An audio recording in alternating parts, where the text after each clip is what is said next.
We are now the head coach of the New England Patriots, and the push to the playoffs starts right now. The final games of the regular season. So let's get this to 500 likes. Make sure to subscribe if you're new here, and let's jump right into the video. So make sure to grab your popcorn because we're going through all 6 games in this episode. You notice the episode's a little bit longer, so prepare for it. Maybe split it up. Watch it the way you want. But last week we played the Cincinnati Bengals, and that was such a big win because that knocks them down to the 7th spot in the wild card. It makes this race just a little bit tighter. But for us, we have another tough game ahead of us to start here playing the Pittsburgh Steelers. But I have to show you something because this is absolutely insane. The Pittsburgh Steelers sitting at a decent overall, but ranking-wise, 22nd offense, 21st defense, and they have been ravaged by injuries. Taking a look at the injury report down here, George Pickens, Pat Freiermuth, some interior guys, as well as the rest of their receiving core. So who is starting for them at receiver? Well, it's going to be Keon Coleman, Xavier Worthy, and Reggie Brown. That's how banged up this roster is going into this week. So maybe that's a great opportunity for us to pick up a win, and hopefully the Buffalo Bills take a loss. We're still 2 games behind them right now. And taking a look at the rankings, the Bills rank 2 in both for both offensive and defensive. Well, we're sitting at 5 and 3. So we're right on their tail. We are one of the best teams in the league right now. I think Bo Nix has been playing a lot better for us. But overall rankings, we're all the way down at number 14. A little bit surprising there. The Steelers actually ranked above us. And looking at the stats here, Kenny Pickett's actually put up a pretty good season so far, 20 touchdowns, 6 interceptions. Najee Harris ended up leaving to the former Super Bowl champion Chicago Bears. Still crazy that Caleb Williams won in his rookie year. But at receiver, like I said, they're without a lot of their top targets. Keon Coleman and Xavier Worthy are going to be their 2 starters for this game today. But on our end, we're still battling with some injuries. Dotson, Kobe Bryant, Barrymore, and Mike Onwenu. All those guys are going to be out, so we're going to have to make some roster moves just to pick some people up. And that's going to be adding Eli Ricks to the roster. The Eagles actually ended up releasing him. He's been sitting in free agency, floating between practice squads. I decided to bring him in as a New England Patriot just to fill him out there. And then at center, we released Javion Cohen, who was just a practice squad guy we've had on our roster for a little bit. And with CJ Gardner-Johnson coming back, maybe I could have released Melifonwu. I don't like him. We all know I've been talking so much crap on him, but he's going to maintain on our roster right now. But I did go ahead and pick up Bobby Brown off of the free agent market as well. He's another good guy. I can't believe he was on the free agency, but we did just pick him up, and he's going to be that spot right now with Barrymore being out. But just in case you want to see one more time, the changes at running back are going to be instituted. Donovan Edwards is going to be our RB1. Blake Corum's going to be our 3rd down and sidecar back if we need to use him. But at tight end, Juwan Johnson is going to be getting the start there today. And defensively, not a lot's changed across the board, except for Melifonwu is going to be a dud. He is not going to be seeing the field for us for right now. But with all this being said, we're going to defend the short pass today, and we're going to try to run the ball against this Pittsburgh Steelers front line. Looking at it right now, this is what they look like. Tier Tart, Ogunjobi, and Benton all there in the front. Maybe this is where we can take advantage today. Let's jump right into the game. And today we are going to be in Asakir Stadium, and it's going to be a rainy day in Pittsburgh. That's where I'm located. I'm too used to the rainy days here, but Jerome Baker leading the way for our defense today. Had 8 tackles last week. The Bengals tried to run the ball so much. Now, with the Steelers' limited wide receiving core, is that going to be another kind of thing today? Jalen Warren's doing pretty good at his new number 1 back role, but I think today we'll be really able to expose them. Starting off today, we are going to be kicking off. We won the toss, and we're going to be sending it deep. For them at returner, they're just going to go ahead and take a knee. And so we're going to be able to see this really banged up Steelers wide receiving core right away. I know we're without Kobe Bryant, but hopefully we can still take advantage of that today. Max Melton and Eli Ricks are probably going to get a little bit of time today, but I think it's going to really come down to Ogunjobi on the outside. I think he's going to be taking most of the reps today, and that's because we're going to keep Marcus Jones in the slot. But starting out, they don't even have Jalen Warren as the running back as they go up the middle, and we're going to be there for a good one, but there is a flag to start out this game. It's hopefully going to be a holding call, and it is. So the Steelers are going to get a rough treatment here on their first drive, and that is absolutely perfect. The more we can force this Steelers team to go to the air, the more success we are going to have right away. They're going to go quick to the outside, and we're there with Jones just to bottle it up, so that's only going to be a gain of 2, as that's Xavier Worthy there getting the catch, and it's showing our notable inactives for this week. We need to take another look at those Steelers inactives. I cannot believe the amount of players that they are missing as they go full house look here. 2 tight end sets, look like tight end fullback on this 2nd down. 2nd and 18, they're going to the air. And across the middle, we're all over it. Instead, they just dump it off to Jalen Warren, and that's a solid, attempt at a tackle as CJ Gardner-Johnson's there. And because of the number changes, he's going to be rocking 22 for the rest of the season, which I think is fine. I have no problem with that at all. As they go quick up the seam, and Jerome Baker gets burned by the tight end, and he's off to the races up to midfield. We had Jerome Baker in a little bit of a press coverage there, didn't quite work. And a lot of you guys mentioned in the comments, switching to this 4-3 defense, it feels like the defense has taken a step back, at least in the passing game, and I would agree with that. But I still think we're doing just fine in the running game here. Jalen Warren, as I say that, carries for about 7. But I've really been trusting our guys off the edge. They've been making really good plays for us. As long as we can keep applying pressure here as somebody does jump again. So this is a second penalty on this drive. But I think trusting our guys is going to be key. A lot of man coverage here. I still don't want to go to those zone looks. And yes, Max Melton and Eli Ricks, they're kind of a little bit better in those zone looks than what you would generally get from a 70 overall corner. But the Steelers, again, going to this full house look here. We're going to be sitting with Gardner-Johnson, as this time they are going to go run, and we're going to be trying there to clean up, but no, it's Jalen Warren off to the races here. Jabril Peppers able to bring him down, and they're already up to the 30. So not the start that we want, as we are going to now go to a blitz, try to bottle things up, and we do. We have Marcus Jones there coming in, and that is Clyde Edwards-Helaire as their backup running back. I did forget they picked him up in free agency. Last year was on a 1-year deal. I don't remember quite where, but we are going to be bringing Marcus Jones once again. And maybe this is a time where we move CJ Gardner-Johnson back down, have him play a slot corner route, as this one's completed easily to the outside, as that's Keon Coleman, former Giants franchise legend. If you do remember that, he was an absolute dog for us here as somebody dumps again. This time it looks like it may be on us. Steelers really having problems there, as it is actually them instead. Frazier, the backup, and this interior Pittsburgh offensive line is just not good across the board. I think less than 75 overall between David Andrews in the middle, former New England Patriot, and some of the other guys there, as we're cleaning up with Jerome Baker there. That's why I brought him in. I like his speed. Him and Abdul Carter having fast and the ability to cover, but we saw it with Jerome Baker on the first play. Didn't quite work, as I do expect them to go to the air here finally, as they do, as they just hit it quick to the tight end, and Jabril Peppers is all over that. But Kenny Pickett starting 4 for 4, and this one's a little bit dangerous. And so on this drive, instead of going to a blitz on this 3rd and 10, we're going to drop into a cover 3 look and just try to get them to throw it underneath, and they do, as we're going to be there to make the tackle.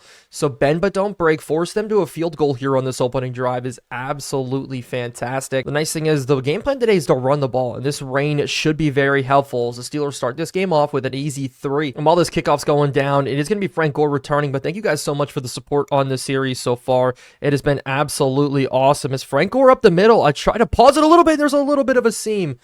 Try to be patient with it, but a solid return coming out from him. We haven't gotten any kick returns for touchdowns like I wanted to. We had 2 last year, got snubbed from the Pro Bowl, and maybe we're seeing the reason why, because he's not getting it done so far to start this year. I said the goal today was to run the ball, but we are going to start off with a nice and easy pass, as with pressure coming off, we're just going to dump it off to the running back, as he's going to be able to get up for 2, and that's what I like Donovan Edwards. He breaks the first tackle, has more tackles than Blake Corum on half the carries, and it's such a benefit to have a guy like him who you can break those first tackles. As across the middle, we're going to have Darius Slayton now, and Darius Slayton's going to be off to the running, and he's going to get us up quickly to midfield. So a solid drive for Bo Nix starting out, 2 for 2 on this one, and now we're finally going to go to the run here, and as long as the blocks get picked up, we should have this run up the middle. The cutback lane was there, and I tried to take it, as we are going to do a pull read option. As long as we can get this block to come out, it's going to be Bo Nix now getting there.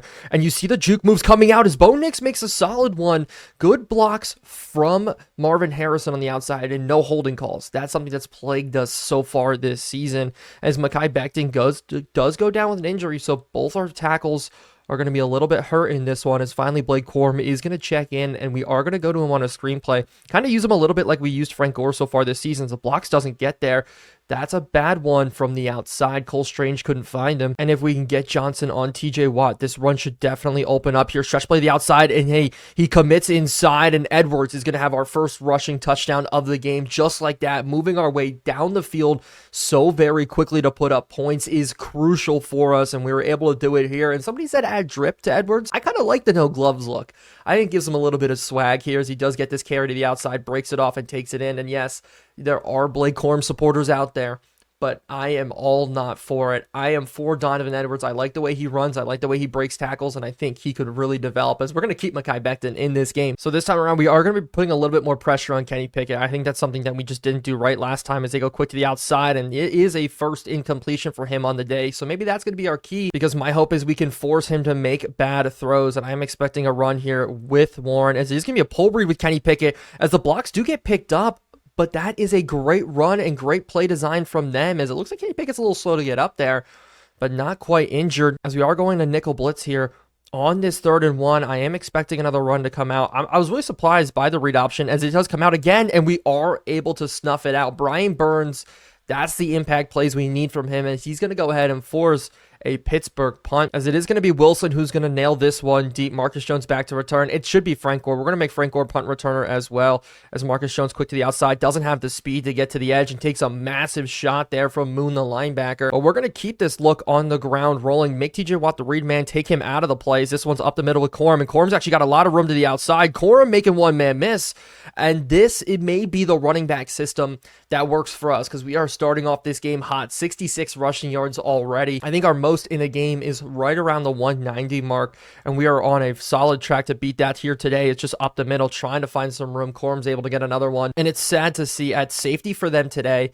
For the Pittsburgh Steelers is Taylor Rapp, so a former New England Patriot, as this run up the middle doesn't quite work the way we want. The trap concept against the nose, a little bit rough, but that is the end of the first quarter already. Yards-wise, we are dominating on the ground. That was the game plan coming in. It really feels like this is the first time we instituted a game plan that has actually worked, but on this 3rd down, we are going to have to go to the air. And it looks like they're pressing on the outside. Could be a cover 2 look, but quick up the seam. Juwan Johnson getting his first start on the year officially at that tight end 1 spot, and he's able to get the grab. Had a great touchdown catch against the Cincinnati Bengals. And if we only throw for 120 today, I will be happy, as we're going to continue to feed it on the ground. I thought the block was going to get picked up there. The cutback lane didn't quite open, and instead of going to the run here, on this 2nd down, once again, really go run, pass, we are going to go to the air, as I'm going to try to float this up and in, as TJ Watt gets the sack. And then while he's celebrating, it's apparently he got injured. And with the Steelers in this lineup again, it could be another cover 2 look, as I'm going to try to test Juwan Johnson here to the outside, and Juwan Johnson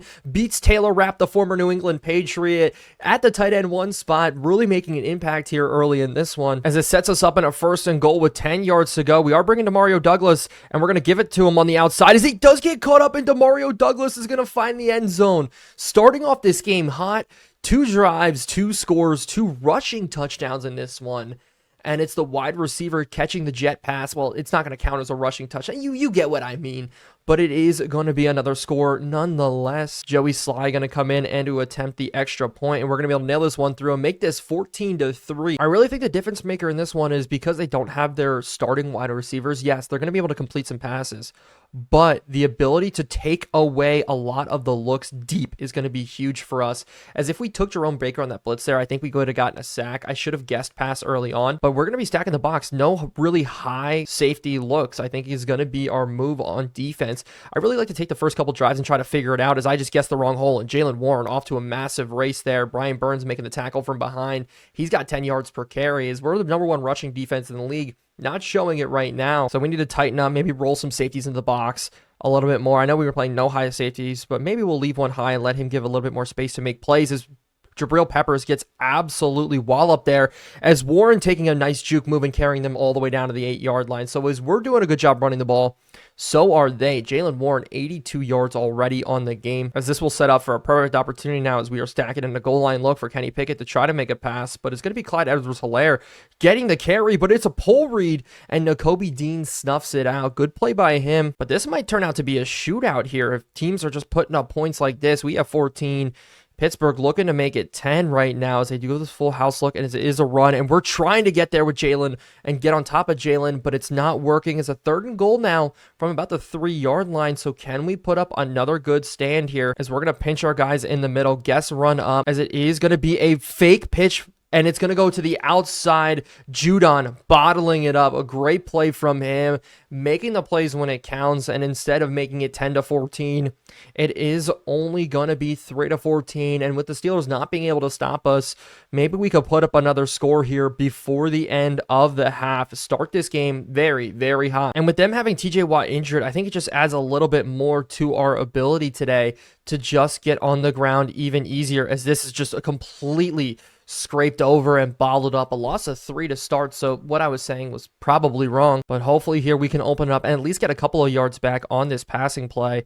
As I see him scraping across, Harrison, can we throw it in the window? And we do, so third down's going to be a lot more manageable. Bo Nix only 1 incompletion on the day, so kind of matching Kenny Pickett there. He's almost got 100, but Marvin Harrison, who's been on a hot streak as of late, not getting the same kind of love today, but you know what? As long as we're putting up points, I'm okay. It's quick to the outside. We're going to throw in this window, as it is a cover 2 look, and they were able to snuff that out too quick there. Cole Holcomb in great coverage there for them, and we are finally going to have to punt a football away. Barringer is going to be the one to boot, and hopefully this will back them up a little bit. Flop field position as Max Melton coming down to try to make the tackle, and that's why we brought him, just being able to make plays on special teams and when called upon at corner. But I really like the way this team has been slowly kind of getting pieced together. Like Eli Ricks may be a great plug-and-play guy for us. He has good stats. His awareness is just very bad. But as they go I formation here, I'm expecting another run coming out as they go stretch play to the outside, and finally we're able to ball it up. Matthew Judon doing a good job there on that one, as I'm going to continue to apply the pressure. As they're going to send these full house looks,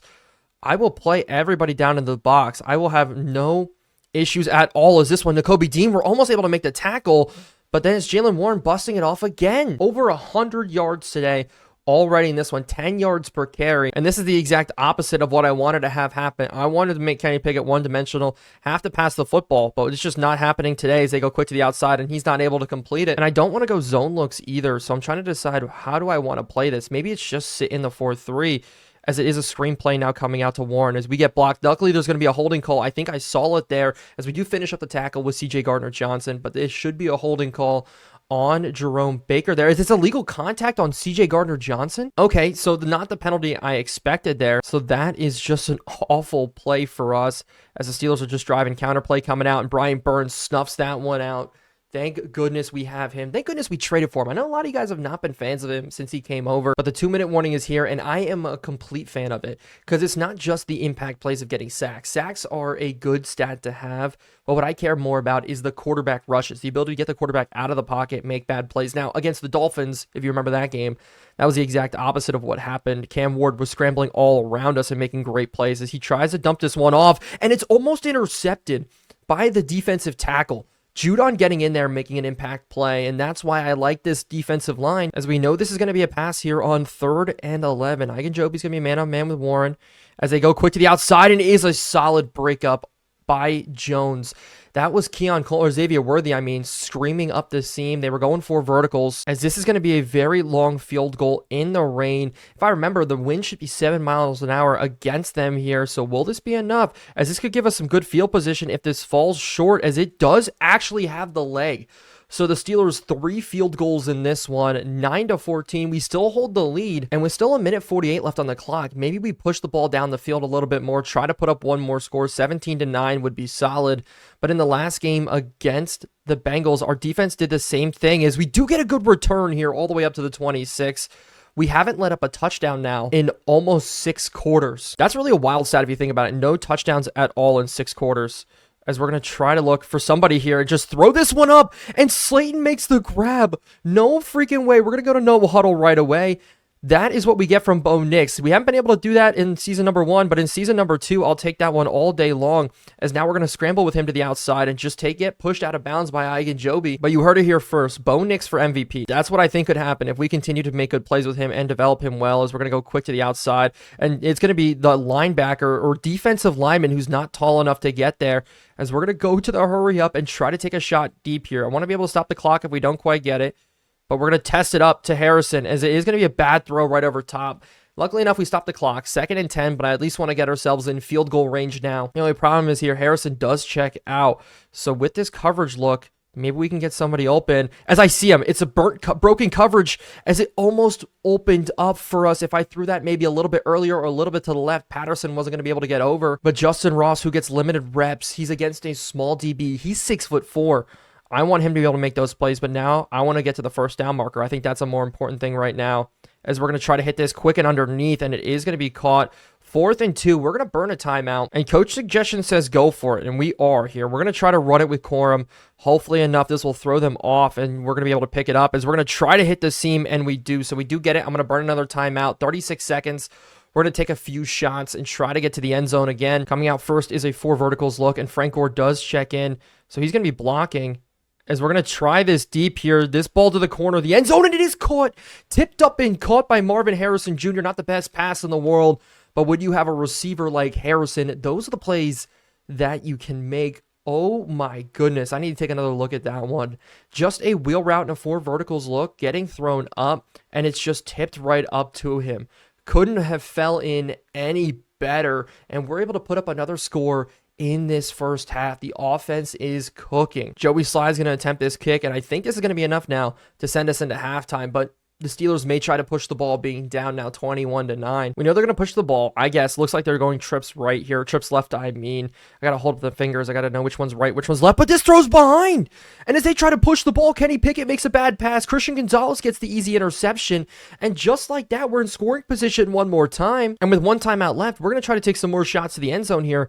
The Steelers cornerback look group is pretty good, as we're going to try to test a deep ball here. And that one's almost intercepted as we get hit quick with Bo Nix. Patterson's good. Joey Porter Jr. is better, so I think I want to try to attack Patterson a little bit in this one, but with Harrison screaming across, maybe we could find him again here, as we're going to try to go to him, and it is a good pass, and Harrison just try to beat him to the end zone. Luckily enough, gets out of bounds with 15 seconds left, and Harrison's now coming alive for us, and hopefully we can get somebody open here. As I'm just looking, we're going to try to scramble out, and we're going to try to throw it in, and Harrison's not able to get it, so we got 9 seconds left now from the 1 yard line or 2 yard line, and with 9 seconds left, we're going to try one run here with Corum up the middle. Can we get it in?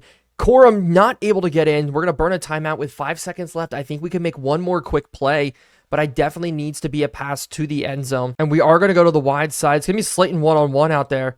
And if we can beat this whip route, he's going to be able to get in. Unfortunately not. 1 second left on the clock. We're just going to go ahead and take this field goal, as Joey Sly is going to come in and nail this one nice and easy. And that's going to send us into halftime with pretty solid lead. That's something we're not used to. But this season, our offense is playing a lot better, and our defense still has not allowed a touchdown for a guaranteed now 6 quarters. I need to go back before the Bengals game to look. I think we only allowed a field goal in that Jets game at the end.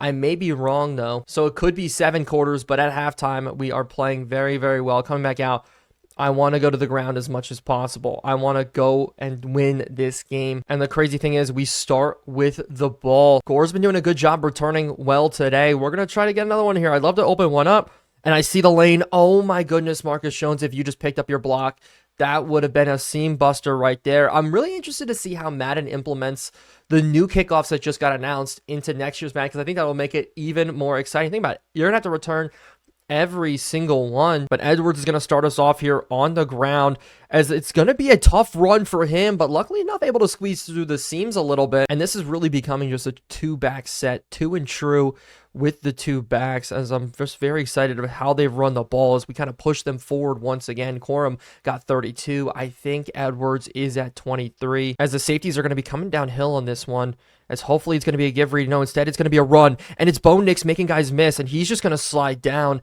And Bo Nix has got 39 now on the day as well, so 3 different running backs having success, 3 different runners. And I really like how we're using this read option to just give ourselves a more advantage in the run game. Here is up the middle. I missed the hole by an inch, as we are finally going to go back to the air, and instead of hitting Harrison on the deep ball, this drag route really might open up if they're in man-to-man coverage, and it does. We do have TJ Watt coming right at us, and just the under pressure look not enough. And I'm really happy with how we moved him around this season, just making a ton of plays, as we're going to try to hit this one in the seam, and it should have been open, but it's a throw out of sack. We're hurting on the offensive line as well. We know that Hill's able to get in, make a play, and that's where we do suffer. I see all the comments about upgrading our offensive line. One thing to note in Modded Madden, the pressure is going to get there a lot quicker. That is part of the game, and we just need to adjust to it. But also, yes, we do need to upgrade some pieces on our offensive line. Some of the guys like Cole Strange, great run stats. The pass stats, they're not there. So we need to make sure to upgrade our blocking schemes.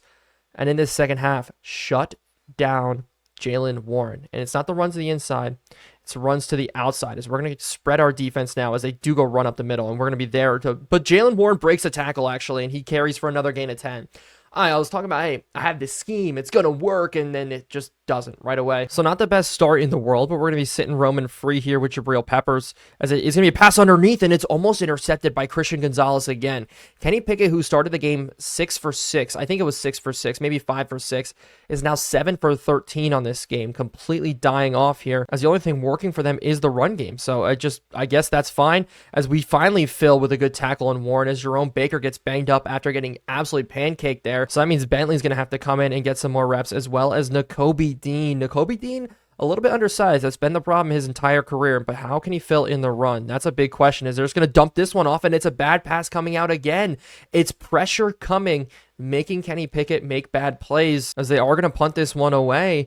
Jones still back to return. I wanted to give him one more chance, as I'm looking for a seam up the middle, but that is just rough blocking across the board. And we're going to start here at this 20-yard line. If Juwan Johnson can scramble up to that linebacker and they dive here on this run, this could open up for us here. Is up the middle. It's going to be Bo Nix actually breaking tackles. And I don't know what's been happening with him, but with the lack of fumbles, that has been just made me so confident in our ability to run with him. I didn't upgrade his carrying or anything. He's just not been fumbling for us, which is such a nice feeling, as it is going to be a jailbreak screen here. It's going to open up for Harrison almost to the outside. Blake Corum, I just need you to get that block for just a second longer. Make it a one-on-one with Rapp. But we were definitely able to open that up to get the first down, and coming back out on the run here. Edwards to the outside, as it's bad blocking from Demario Douglas. I should have cut underneath that. And so on 2nd and 11, we are going to go to the air. TJ Watt quick to the edge, but quick to the outside. We just missed it again. Poor accuracy on the throw. Bo Nix is only 13 of 23, so not the best passing numbers in the world from him in terms of completion percentage. But my rule is, as long as we can stay above 50, we're solid, and we have a chance in any sort of game like that. But we just need to make the easy completions here, like this one to Kadarius Toney for the first down. But Demario Douglas has been almost non-existent in this game, and I want to get him involved here on a drag route. If this is man-to-man coverage, he could definitely get open here, as he does, and that's a great audible from us coming out. Harrison, such a good blocker down the sideline. Demario Douglas breaking one, and he's finally getting involved with a massive play. Bo Nix, still no turnovers on the day. I'll take that any day, any game, as Moon, the linebacker, was able to finish that one off. And just solid blocking from Harrison, like above his receiving stats. Running to his side, making plays to his side, using him as a blocker has been crucial for our success. And with this loaded look, I'm going to change this to a play action. I think with Harrison one-on-one with a linebacker, if this is man coverage, this should definitely open up, as we're going to throw this one, and it is almost caught as Bo Nix gets hit hard on the play. So that means coming in is Dart once again. So Bo Nix is out. Dart's in. I don't know how long the injury is going to be, but we do need to throw the ball here on this 2nd down. But it's going to be worrisome here. Every time Dart's come in, we've played pretty well, but it's a backup quarterback nonetheless, as I just want to make easy throws for Dart. Quick completions to the outside, like this one to Blake Corum. And it's actually going to give Blake Corum a chance to run this into the end zone. Joey Porter Jr.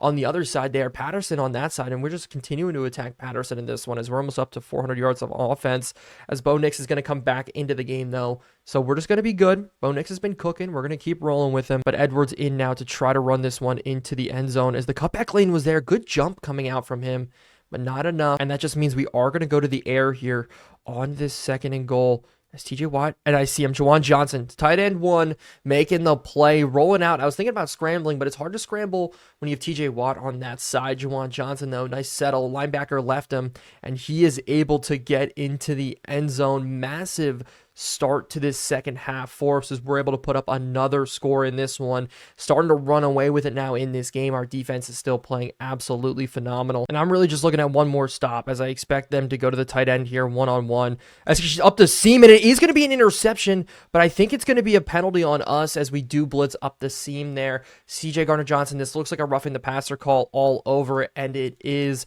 The rain coming down even harder now. But that is going to be, it's on Peppers. Okay, I thought it was on CJ Gardner-Johnson. No, Peppers made the hit on him, giving some new life here to the Pittsburgh Steelers. It finally feels good to get some turnovers, as we almost got there again. Brian Burns almost did jump, but they bring now the wide receiver in motion, and it is a fake to him, and says it's going to be a handoff up the middle, and finally Abdul Carter getting a stop on the run. If anytime you can hold him under 10 yards per carry, I guess that's a solid win for us on the day.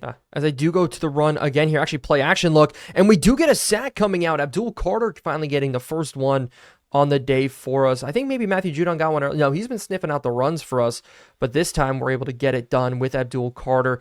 We need our 4 to get sacks. I know sacks, I said earlier, not the most important stat, but it would be nice to get Brian Burns at least above 2.5, which I think is what he's sitting at right now, as the Steelers do jump here after this as well. So this 3rd and 16 now becomes a 3rd and 20. Oh, never mind. It's on the other side. So Keon White, I guessed it. Didn't work, but Keon White gets called with it, but he's been playing pretty well, so I won't hold it past him.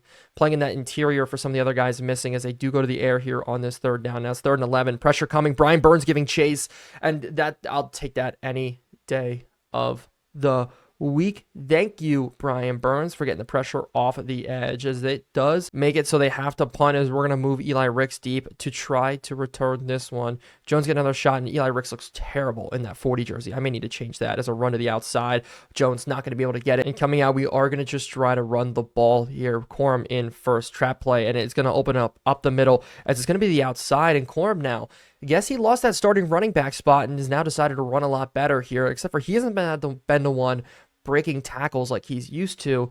It's the other side. It's Edwards. It's the number 1 back who's taking the runs up the middle, who's going to have less yards. Is this one here trying to open up, but a really good play there from the interior. Tart absolutely throwing Cole Strange, as I did just put on Chew Clock here just to try to continue to grind this game out, as if the blocks come out, this could open up here. Good tackle from behind again by them, but we're almost getting up to that 2nd level, but that is the end of the half or quarter. Going into the 4th now, I think our offense is working. I think what we're trying to do is working. No more turnovers, as we've actually held Kenny Pickett to 71 passing yards. That is actually insane. I didn't know we were doing that well. I know their hurt receiving core was going to make life a little bit miserable. That is actually insane, as we do break the tackle there. Just the shoulder shrug, and Edwards is able to get up for this 1st down one more time. But if we can get this clock down to 7, that would be beautiful. That would be a perfect look for us to end this game, as it is going to be another run up the middle. We're breaking tackles, but it is a fumble. Okay, so we've had Blake Corum fumble twice this season. Edwards, his first fumble of the year, and a holding call is going to back us up. So everything that could have went wrong did go wrong. So I'm going to resettle. We're going to go to a screen pass or something like that, something quick. And with the Steelers playing that deep, this should be very easy for us here, as we're just going to scramble out actually and set our feet and throw across our body here. And that was a bad decision, because that was a bad throw. Trice almost got the interception. So we're still going to stick with the air. Am I happy about it? No, but holy crap, we got sacked right away. Mekhi Becton's actually back in the game, and we still take a bad sack there. So 3rd and 26. Are we taking time off the clock? Yeah, but is it good? No, our offense is just not moving across the board right now. We're just going to run this one, not try to chuck it deep, not try to do anything crazy. If the blocks can get picked up here, actually, Blake Corum off to the races. All of a sudden, it's a 4th and 7. Blake Corum, what a run there. Only one more man to beat, and we would have been able to pick up that 1st down. Okay, a little bit of a spark there, but we do have to pin them deep, and we're going to try a full power punt here. And my hope with a little bit of backspin, this will land perfectly. Oh my goodness, Eli Ricks just down this. Please, no, it skips its way in. Oh, that was a perfect opportunity for Ricks just to be a special teams demon right there. But now late into the 4th, we know they have to go to the air to try to climb themselves back into this game, and they are going to do that right here. Quick across the middle, as that pass just falls incomplete as Kenny Pickett. Wow, he's really only at 86 yards so far in this game. And our defense now almost finishing up at least 8 quarters without giving up a touchdown. I don't want to have that happen here, as we're going to follow, but they do throw it underneath. C.J. Gardner-Johnson, what are you doing in coverage? That's depth at tight end. He's not a good tight end at all, as they are going to a hurry up look here, and hopefully this could be a stop. Hopefully we can make an interception, do something happen here, as they go quick and underneath, and that's almost an interception. The wide receiver tight end on the outside there slipped. I think it was depth again, but they almost slipped, and Christian Gonzalez could have gotten that. Oh my goodness, that would have been a pick 6 sealed. We would have moved on to the next week here, as they're going to try to go quick to the outside. It is a catch, not enough for the 1st now, as we're just continuing to sit in this man coverage look, as they bring C.J. Gardner-Johnson back into the backfield, as it is a throw across the middle, and it is broken up to make it 4th and 2. Jabril Peppers laying an absolute boom there on Bourne, and it looks like they're actually going to punt it. So are they giving up on this game? Hopefully, as we're just going to try to run out this clock And after this punt, this is probably going to be the game as they are loading the box, but we're going to do a stretch play here to this left-hand side. And if we have a little bit of room, we are going to be able to beat him. Harrison picking up the block. Edwards, one man to beat. That's Patterson again. We're just going after him all day long. And it's really those stretch plays that are working for us, the outside runs, as they do go ahead and blitz a safety here. And that does create a tough look for us. Highsmith making the tackle. But look at all the guys stacked here on the right-hand side. This is what I mean. I just want to run stretch plays to the weak side. If we could just get him to work, that'd be beautiful. This one, no, I didn't want it to stay in bounds, as we are going to try to go to the air here on this 3rd and 9, make a play, and it is going to be us scrambling out. And if we could just dump this off to Harrison could almost pick up this first down, and he almost does. Not quite, though. So we're going to give the ball back to this Pittsburgh Steelers team, and this is wild. We are almost there. 8 quarters of football without any touchdowns given up. 9 to the Bengals. Wait, the Bengals did score a touchdown now that I'm thinking about it. Didn't they go for 2 and not quite get it? Oh my gosh, I may have been talking out my you-know-what the entire time. Oh my goodness. But maybe we could just think about it. Hey, look, holding teams under 10, that's what we're going with now. Is this throw to the outside? Xavier Worthy actually stepping up on it. Okay, if that is true, new mission. New mission is just holding teams under 10 points. As they do go 5 wide, and we're bringing Jabril Peppers and CJ Gardner-Johnson again, the 2 superstar safety looks, as we do almost jump, but it is going to be up the middle, and it's a burner to the outside, and it's caught. No way. Jerome Brown is out there in man-to-man coverage. Just a mishap there, as we're going to have to drop into a zone look, please. I don't want any more issues. As Marcus Jones is going to be taking away the seam look here. It's going to be quick and underneath. Kenny Pickett scrambling, and he just dumps it off to the running back instead, as Warren breaks 1 and is now down to the 15-yard line. Clock continues to run here. I want to keep him under 10. I want to get an interception, some sort of turnover here, as they do just chuck this one deep to the corner of the end zone. Gardner, you need to get over in that. But lining up in this bunch tight look, there's no way they go to the run here, and they do. Up the middle. It's going to be Clyde Edwards-Helaire breaking it to the outside. I'm too stunned to speak. I thought we completely bottled it up. Okay, that breaks any talk of scoring or whatnot, as the score now is going to be 31-2. Oh, they're going for 2, so it could be 16. Could be... Oh, not be 16, could be 17 or 15, as they are going to run this one here with Clyde Edwards-Helaire scraping off, and we are not going to be able to stop him. Clyde Edwards-Helaire dives in, so 17-31 now is the score.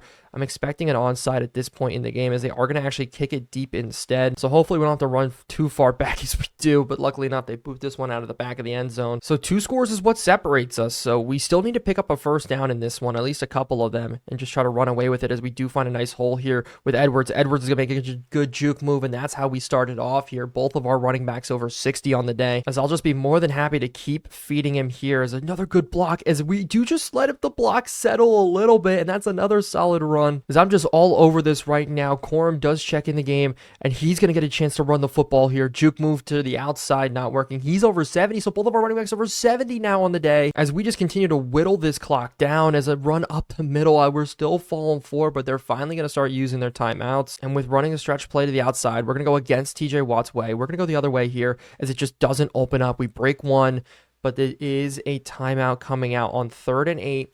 I'm going to run the ball again, only because I just want to guarantee time off the clock. And the way these linebackers and safeties are all looking, I want to switch it to just a pass play so bad. As actually we are. We're going to switch it to a pass play right away. As we're just going to go quick to Douglas to the outside, and we just get it to open up here. And I do just take it out of bounds. I want to avoid the fumble. We're going to go back to the run. Such a good play design based on how the Steelers walked up against us. And that is a massive play. I said Douglas wasn't a factor. He's got 65 receiving yards today. I don't know what Harrison's at, but this one up the middle, it's going to see Edwards to the outside. Make one man miss here. We don't, as it is going to be against Minka Fitzpatrick. So that's a tough guy to juke out. We've done it a couple times this game, but you can't do it every single time.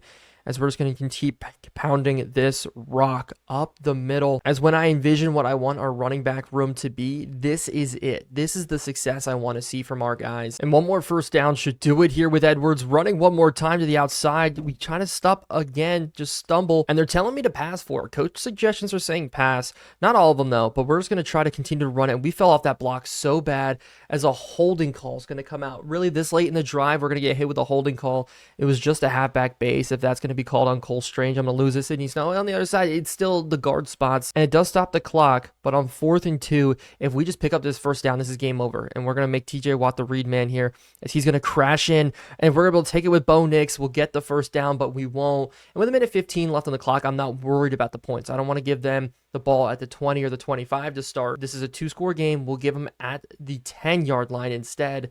to go on this drive. I'm completely comfortable with that call. Coach suggestion said it too, as we are going to go man-to-man here. They don't have any timeouts, so it's going to be a lot of hurry up. So after this, I'm probably going to drop into a cover 3 look, as it is going to be a 4 verticals look coming out first. It's going to be Kenny Pickett scrambling, and it's a sack coming out from Justin Matabuke in the middle there. This is what I don't like. They motion guys around. I don't know if we're all set in coverage, and it looks like we are, as they spike the ball. Oh my goodness, we are in safety territory to end this game here. I'm going to bring a blitz. I said I'm not worried about the points, and I'm really not, but come on, a safety is a safety. That would be so much fun to get right here, as we do have a lot of pressure coming in, and we get the safety. It's Marcus Jones getting the safety to end the game. That's going to be it. We're going to take this one now to the end screen. Holy crap, what a play. I will take that all day long. What an ending to start this episode. So we as the Patriots are now an 8-4 team on the season, taking down the Pittsburgh Steelers, knocking them farther out of the wild card race. The AFC is really divided. There's good teams, there's bad teams. Steelers are only one of 2 of those teams sitting right in the middle. And with this win today, we put ourselves in the driver's seat of the wild card race for the final 5. This is a huge win for us. I want to take a look at the stats. Bo Nix, 3 touchdowns, no interceptions on the day. We did pick off Kenny Pickett once. Yes, Dart came in for a couple plays there. Edward finished the day with 92. Blake Corum with 75. A lot of running today. A lot of plays on the ground.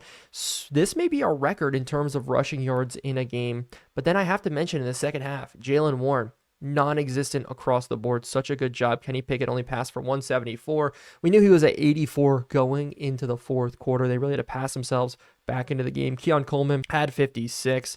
Other than that, Delp was there with 4 catches as well. Xavier Worthy, almost non-existent even with his speed, but on defense for us, total tackles, Marcus Jones, Christian Gonzalez leading the way for us at corner. Jerome Baker a little bit banged up there, and we did get 3 sacks. Brian Burns, Abdul Carter, Justin Matabuke, actually 4 coming out from Judon and Marcus Jones. Such a good win, and we are moving on now to the final 5. And to start off week 14, we are playing the Philadelphia Eagles, but I want to go ahead right away and go to players to negotiate. I think it's time we really make a good offer to Brian Burns. Now, this is the last offer that we submitted, but I did change around the scheme fit a little bit just to fit him. And is this the same to making false promises? I would say so.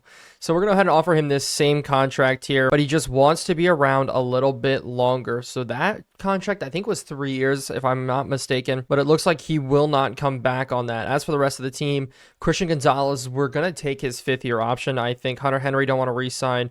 Juwan Johnson is 28 years old, but he is still star dev. I'd like to bring him back. Marcus Jones, though, doesn't want to come back, but we're going to extend Juwan Johnson another year.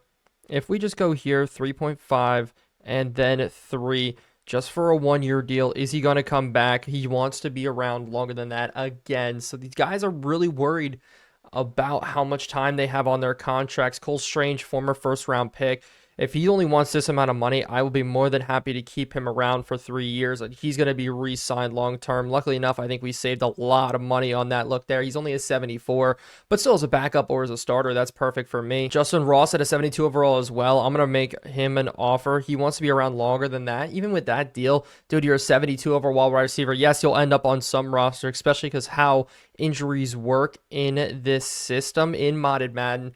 But come on, you're 72 overall. Stop asking for the bag. But going ahead and looking at this week, we are playing, as I said earlier, the Philadelphia Eagles. And the Eagles are 2.5-point underdogs in this one at 4-8. That is insane. And they just got dismantled 48-13 by the Bears. I don't understand how the media, how anybody is giving us, or giving the Eagles, only 2.5 points on the spread there. Looking at the rankings now, I want to see the Bills did win their game, and if I actually go over to news, I think I saw this roaring back. The Raiders had a massive lead and blew it at the end. But in rankings, our defense has to be climbing up. Yes, number 2 ranked defense league, number 3 ranked offense in the league. And against this Philadelphia Eagles roster, how do we match up? They have a 87 overall offense. So their offense hasn't changed over the past 2 years. Jalen Hurts still playing well. Actually, 13 touchdowns, 10 picks.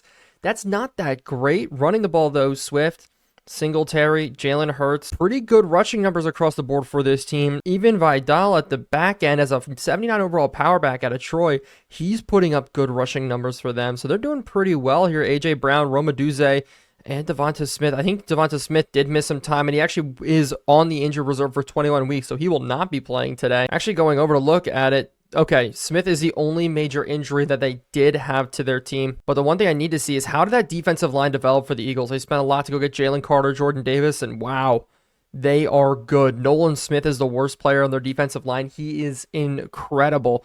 And Patrick Queen in the middle as well. This linebacking core may be the only weak point for them, but Isaiah Rodgers, Darius Slay, the secondary actually isn't that good either. Byard's good, but I think he's so slow in his old age now. Looking at it right here, he's 32 years old, 88 speed, so he still has some speed, but I think it's somewhere we could definitely attack in this game. But because the Steelers did lose, and it looks like the Bengals lost as well, the Chargers jumped up into that 7th wildcard spot. We gave ourselves a game lead with the Texans losing as well, so that's going to help us out in this run continuously here. And hopefully there are no injuries in today's week. Looking at it again, I don't want to bring back Hunter Henry. I don't like the way he fits in our offense. I'd love like a Brevin Jordan type, one of those guys. Drake Bringswell brings it a little bit with the speed. Same with Jawan Johnson, but we need to go ahead and do our weekly strategy. I want to stop the run today. Make Jalen Hurts beat us. We're going to defend we'll defend the outside run. That'll be our big focus on this game. And passing wise, I want to throw it medium, crossing routes, stuff like that. And they do only allow a 61 completion percentage, but I think that's where we can go after them. And with our defense playing so well, whether we gave up the touchdown, I think we did now give up that touchdown against the Bengals. Other than that, we've been playing very, very solid football. We didn't allow any touchdowns last week, and we are going to be without Jawan Johnson today. So after we played pretty well, that does suck. And we did lose Ezra Cleveland with a dislocated shoulder. So we're going to have to go ahead and move those two guys around now. And we did have Javion Cohen on the roster, but I'm going to bring in Jared Patterson instead out of Notre Dame. He's going to come in to be our backup center for this week. And then Carter Runyon's going to be bumped up from our practice squad just to fill in for Jawan Jennings today. Jawan Johnson, oh, I keep doing that. But before we jump into the game, we did actually get a weekly award here. Bo Nix, I think getting it for the first time. Actually, note that he got it earlier this season in week 8 with how well he played. But that's awesome to see. Bo Nix development from being a second-round quarterback. A lot of hate from everybody, including myself, now coming out and winning his second player of the week. And actually, if everything goes right, he's on track to make an all-pro, maybe even a Pro Bowl nod, which is so good for us. And going in, the goal today is I want Brian Burns to cause disruption. He's the guy today. We need him to come in and absolutely wreck that Eagles offensive line. And with us losing the coin toss, it is going to be Frank Gore back to return today. He will be taking punts as well.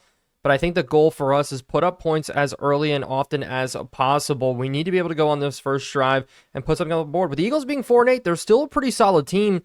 I just think the NFC's been so weird here as Frank Gore doesn't get this return going for much. So coming out is that player of the week, Bo Nix. So hopefully on offense, like I said, we can keep it rolling. Starting off, though, I think on the ground is going to be a big thing. But Bo Nix, 20 touchdowns, 11 interceptions.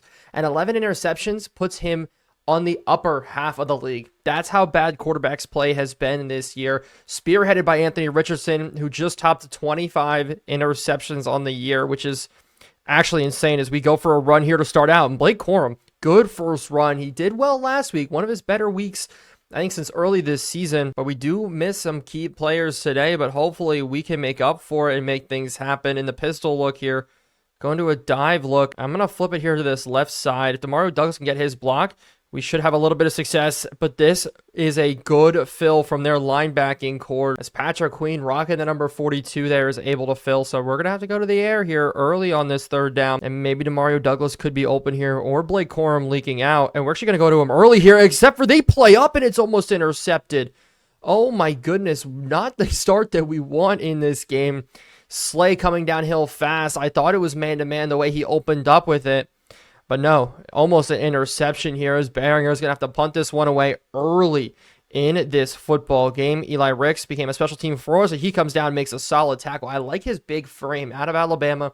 I could definitely see if he takes an overall jump for us at the offseason point, I think I'm going to re-sign him after this season just to another one-year deal to see how that all goes down. But Jalen Hurts, 13 touchdowns, 10 interceptions, 2,500 yards. The yards are decent, but I want to eliminate this Eagles running game once again today as they do go counter to start. Up the middle, Singletary shrugging off Nakobe Dean, and he's still fighting for more yards. And Marcus Jones is banged up after this one, so this is where we're going to see Eli Ricks, Max Melton, even earlier now in this game. Not the injury that we wanted to see. Our corners, I mean, Ike and Joby's going to be playing too, but in the slot now is going to be Max Melton. Max Melton, big frame. I like him. Is he going to be the best? No, as they go quick across the middle and Jalen Hurts just missed him. Kind of attacking our zone there. But the question is, can we run man-to-man? That's going to be a big issue today. Do we have enough guys across the board to be able to compete as they go play action right away? But it's broken up by Nakobe Dean. It's a run play and we got a sack. I mean, maybe that was a play action. It looks like it was. Okay, it was PA end around, but such a good play by Nakobe Dean, able to get in there and make a play. But we're actually going to stick Jabril Peppers in man-to-man coverage here. Tape blitz Carter instead. As we do have a free rusher up the middle, we get caught up with it. And instead, they're going to take a deep shot here, and it's caught.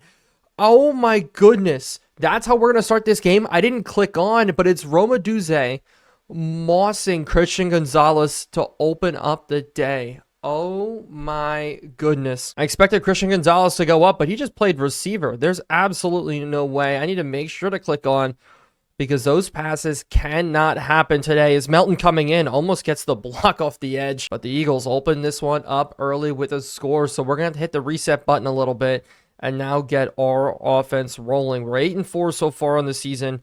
We need to be able to extend that, as we do get a good stiff arm, but 10 get taken down. With how good this offensive line is for the Eagles, or defensive line, I'm sorry, I think I'm going to try to use a bunch of different looks to get things rolling, as it could be Donovan Edwards down the sideline getting good play. It's going to probably be a lot more play action, a lot more pass. I said I wanted to attack the medium levels, but that's going to be the key today. I really don't think we're going to have the placement and the guys to make things work, as we're going to go quick to the outside, and Slayton's going to get it now. Slayton, good juke move. Going back out is, oh my gosh, he was able to make 3 guys miss almost. And if it's going to be a pass-heavy game, I'm going to be okay with that here, as we're going to take a deep shot to the tight end. The jump ball to Jake Bringstool, and Bringstool's able to bring it down one-on-one there, deep with Kaylee Ringo, and we're able to get that one in. So maybe this is going to be a Bo Nix game today, as Hunter Henry now checks in at tight end. But hey, I'm okay with letting that happen, as we do finally run it here. Blake Corum is able to fall forward for a couple. But if it's going to be a Bo Nix game, we're going to go to the air. We're going to commit to it here. As quick to the outside, it's going to be Slayton on the drag. Does he have enough speed there? Make one guy miss, trying to get up the field. Patrick Queen's going to be a hard guy to break tackles from today in the interior and on the outside. But Slayton doing a good job there, putting us first in goal. Power play now. Use check in. Can he lead block and seal this outside edge? He doesn't, but will we have enough speed with Edwards to get there? We don't. We get a yard back, though, and we are going to try to pass it here on the goal line. Can we fit it into Jake Bringstool? And we do. So Bringstool getting us down the field, rocking the number 88. Looking good now. I'm so happy we moved off of 12. I didn't even put 2 and 2 together. I apologize to all Patriots fans out there. But rookie tight end Jake Bringstool now getting us a nice touchdown. Bo Nix, good passes getting us down the field, throwing with pressure in his face a couple times here. But yeah, maybe the run's going to be too tough today, just because how stacked they are in the interior. I think they still have around, or they don't have around Hassan Reddick, but just having Jordan Davis in there, having Jalen Carter, that is an insane defensive line. So coming out, we're still going to stick in this man-to-man look. I'm really thinking about moving CJ Gardner-Johnson down to slot corner. And then from there, what that'll allow us to do is apparently get run through, as Singletary takes this one all the way down the field. But what I'm going to do is kind of not bench Max Melton, but move him out. And I really just trust Javon Bullard more. And I didn't realize Javon Bullard has 3 interceptions on the year. So we're going to go ahead and do that. So hopefully that'll give us a little bit of a better look. You see him over here. Now he's playing on top of that trip stack. So I think that's going to enable us to kind of have a little bit more success, as we're going to try to clean this one up with Jerome Baker, only allow a run of 2 there. And finally, our run defense the past 2 weeks has just struggled, and I just don't know why, as we just need to get things rolling here as we do blitz, as we get taken out with Abdul Carter. Okay, maybe move away from the blitz, maybe sit in zone, let our linebackers not shoot gaps, but scrape with gaps, maybe the key here. We're going to start using that just a little bit more, implementing it, as they are probably going to go to the run here again with DeAndre Swift, and it is. And this time we scrape across, but gets the spin move hit on us. Is that going to be the type of day that we're in for? As we're just going to be sitting here as they go quick underneath, and it is missed. Jalen Hurts. Now it's going to be 3rd and 7. I'm going to bring another blitz, only because we know that they're going to go to the air here to try to convert this. But if we could take the pressure out of our safeties and out of our DB's hands here, maybe we could have some success. They throw it right underneath the tight end, and it's a solid tackle by Javon Bullard to hold them here to a field goal. That's why I brought him in. I trust him a little bit more, as the Eagles are going to attempt a very long field goal here. Is Melton coming off the edge as he's almost able to get the block. Melton's got that jump off the edge there. I really like it. He's going to get one of these eventually. We only have a punt block this year, I think. Yeah, Jabril Peppers got a punt block against the Bills, but the Eagles put in and give themselves the lead back in this one. And I was just going to take a knee no matter what here, but they made it so Gore has to return it, which is what I would do if I was them, because we have been struggling to return comparative to last year. But again, I want to go early to the pass looks, as we're actually going to take a deep shot here. We have a 2-on-1, and it is broken up. I thought Bayer was shifting over there to the middle, but Harrison got a weird jump off on that one. I really expected him to kind of have more separation early and often there, as they're just stacking the box. Douglas has got nobody on him, as we're just going to go quick there.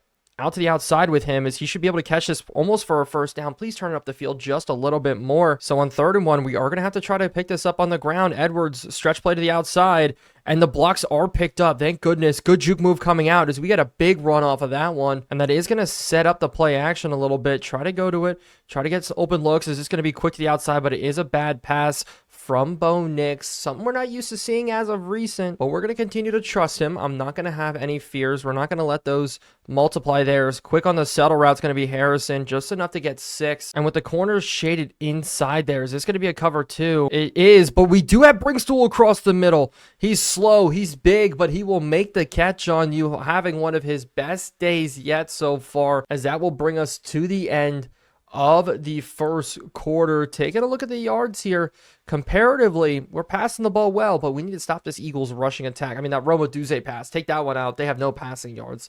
I cannot believe they were able to hit that. But here they're finally spreading out a little bit, so if Kelly can scrape up right away to that linebacker, we should have a solid run. But it's Jalen Carter feasting in the middle, one-on-one against Sidney Snow. That one gets complete bottled up. Actually, that was Jordan Davis, but they're bringing a blitz here off this left side now with the safety, as we're going to hit this quick to the outside. Just go at the blitz, and that's going to be an easy completion there. Being able to pre-snap read that one, check the audible, and just get it to work. And as Harrison continues his 100-yard streak, last week finished exactly with a 100 yards, so I want to keep that up today. As this comeback route should barely fall open to him, and he is able to take that one in. So such a good job from him there just to get that one in, as really the pressure in our face there was insane. So we're back in scoring position here. They have a cover 3 look with the 2 guys out. They're either double covering or it's cover 3, which should let us hit underneath here to Slayton.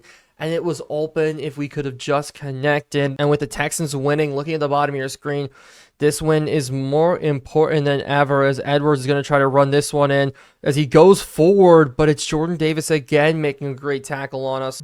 So we are going to a 5-wide look. They only rush 4, as we're going to try to scramble out here, try to look for something. We're just going to take this with Bo Nix. And Bo Nix using his legs. He's done it a couple times this season. Use his legs to take the lead here against the Eagles, 14-10. Our offense has been clicking. Our defense has been clicking so far this season, but not so far in this game. But I really like the ability just to scramble out with him. He's not the fastest guy in the world, but at 85 speed, I think he's at 85 speed, we're able to make it happen, take the lead against this Eagles, hopefully extend our record to 9-4. Which would be absolutely awesome. So this is what we're going to be doing, running a little bit more zone on this drive, rolling the safeties down, but giving cover 4 looks, and hopefully that'll help us bottle up the run just a little bit more. That time, good one-arm tackle there by Jabril Peppers. I think that was not Barrymore, but got there. And now cover 2 look. Hopefully this will fall into our favor as they do bring the fullback in, as it is going to be a play action as we're going to be rolling out, as they're taking a deep shot here, as Gonzalez is going to jump it. Underthrown by Jalen Hurts. Hopefully the blocks can get picked up, but it is a solid return. A.J. Brown makes the tackle, but Gonzalez now up to 5 interceptions on the year. Good for him. Now overtaking Kobe Bryant for most on the team. And I'm hopefully, if we can get the blocking here, we're going to try to take a deep shot over the middle, and that's intercepted. Not the best throw in the world, as we this time can't make the tackle. Thank goodness Slayton. So back-to-back interceptions. I wanted to take a deep shot after it just to try to get something going. But that's our first interception of this episode. I should have played a little bit smarter, but I thought we had Slayton or Harrison over the top just a little bit as Judon bottles up this run. That one just hurt a lot. I really wanted to get a better drive out of that one. But the Eagles just continuing here just to try to do what they need to do, as they should just dump this one off as they do it.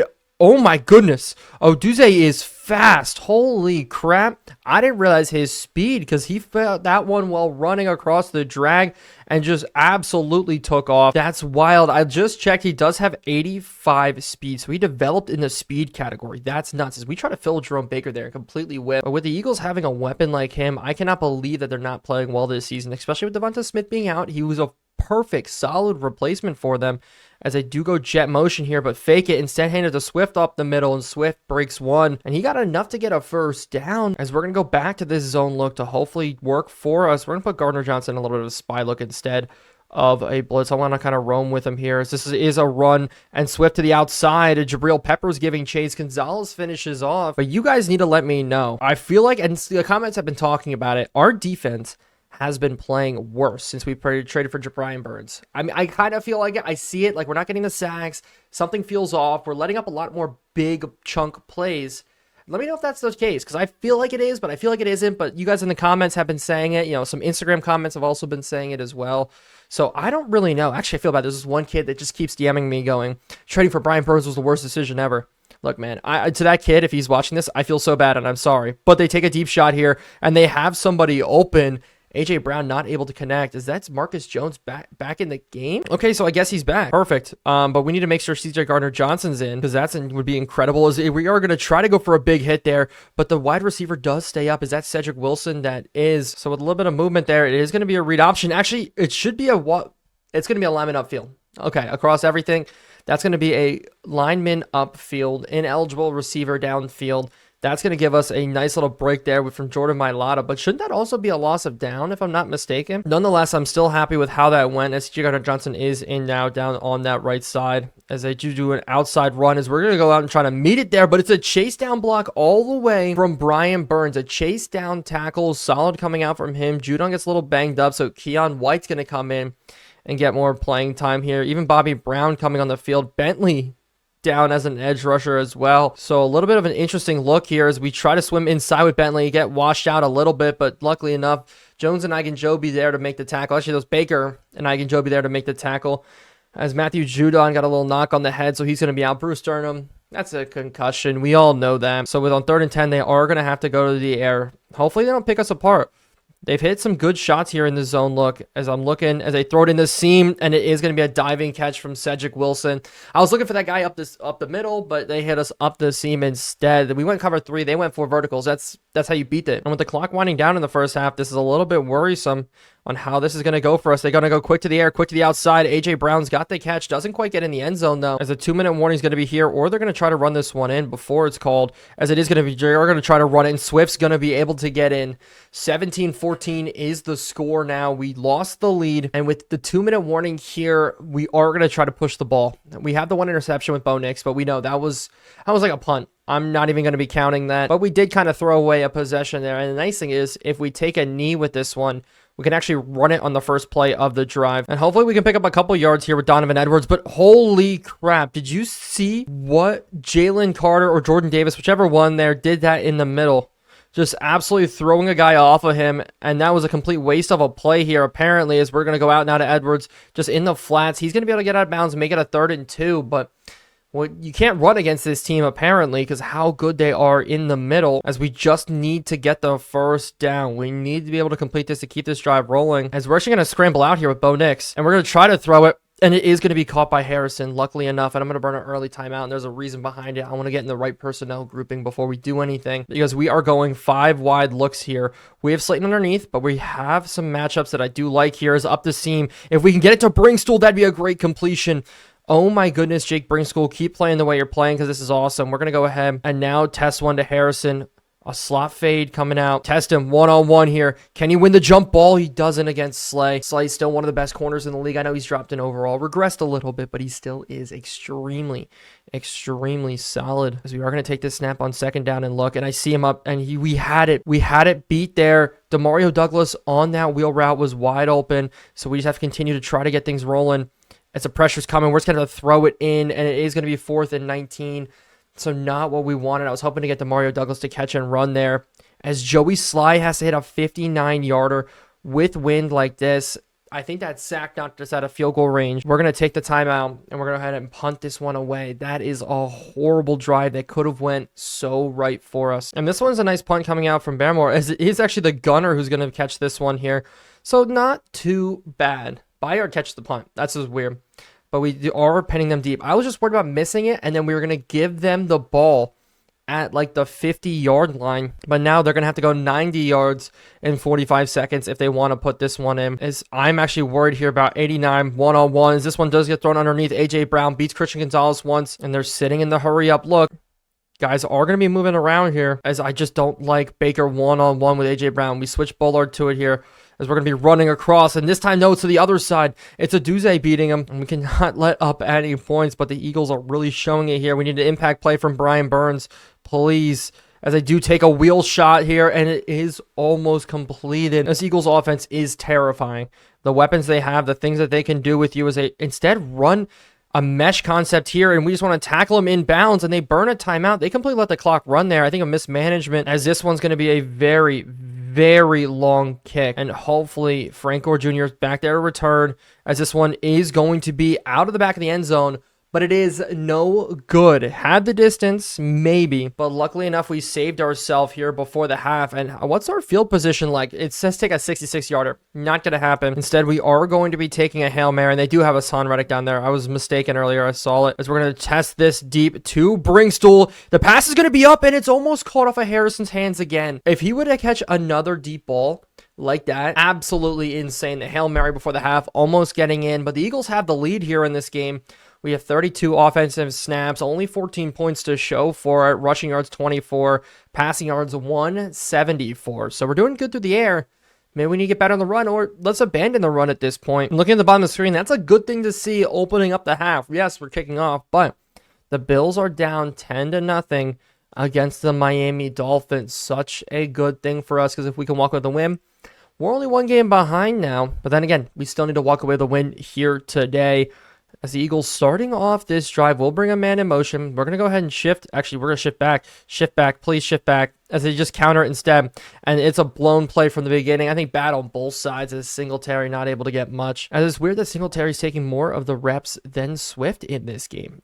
Kind of surprising. Not what I expected. As Gardner Johnson is going to come on the blitz a little bit, as we are able to bottle this run up once again. Justin Matabuke this time in the middle. And I know I'm talking about how good the Eagles' defensive line is, but on our side too, I think we are a very, very good team. And I think our two good safeties make the difference here. This one's underneath, and it is a breakup. Christian Gonzalez having a great game so far, as Gore is going to be the one back returning this one. We've seen Marcus Jones now for a while. Let's see how we can get Gore doing. Up the middle, getting decent, as Louis Cine is going to go down banged up. So that's going to leave only 3 or 4 healthy safeties, counting Melo Fonwu back there. But our secondary just keeps taking hits. Not what we can have happen, as this is not the look that I want. I'm not sure about this one here, as we're going to go quick to the outside, as Mario Douglas is going to have a lot of room. The spin move not quite working. Hit it a little too early, as Kelly Ringo, good tackle. But that just opened up for us. But if the Eagles are going to get mismatched against the RPO, we should take advantage of it here, as we're going to try a deep ball, and it is going to be just out of reach of Harrison. I tried a high ball. I wanted to be able to get it in with his size, let him jump up and catch it, but it just didn't quite fall in. So these guys now are going to be check and releasing, as we're going to try to throw it up and over the top, and it does complete to Douglas. It's broken up last second. Oh my goodness, that was a perfect opportunity for us to try to fit the ball in. This just didn't fall our way. And what is this look here? Can we hit this quick to Bringstool like right away? Will this open up for us? If we hit it quick to Bringstool for the first down, the Eagles are coming out in the weirdest defensive looks today. I don't know what their game plan is, as it was a corner blitz from that side, so the safety was rolling all the way over to the flats, and they're just telegraphing what they're doing. Yes, teams have run that against us this year, but we've had success. Or we haven't had success, but today we are having more than enough success, as we should be able to hit this one across the middle to Harrison, and Harrison makes one guy miss. Harrison slant routes there. I changed Bringstool to a go route, but they brought the safeties down into the box again. They had 2 run with him, as it was a bluff safety deep cover 2 zone. Okay, that was just interesting across the board. So the 2 safeties deep just didn't want to do much, as Corum's going to have a nice run up the middle, finally get a solid run going. He's only got 3 carries today, but 16 yards to show for it. And I am afraid about using counter plays, because I think it's going to be too long for us to develop them. But if we go quick out now to Kyle Juszczyk, Check, who doesn't get a lot of usage. You guys were calling me out on it.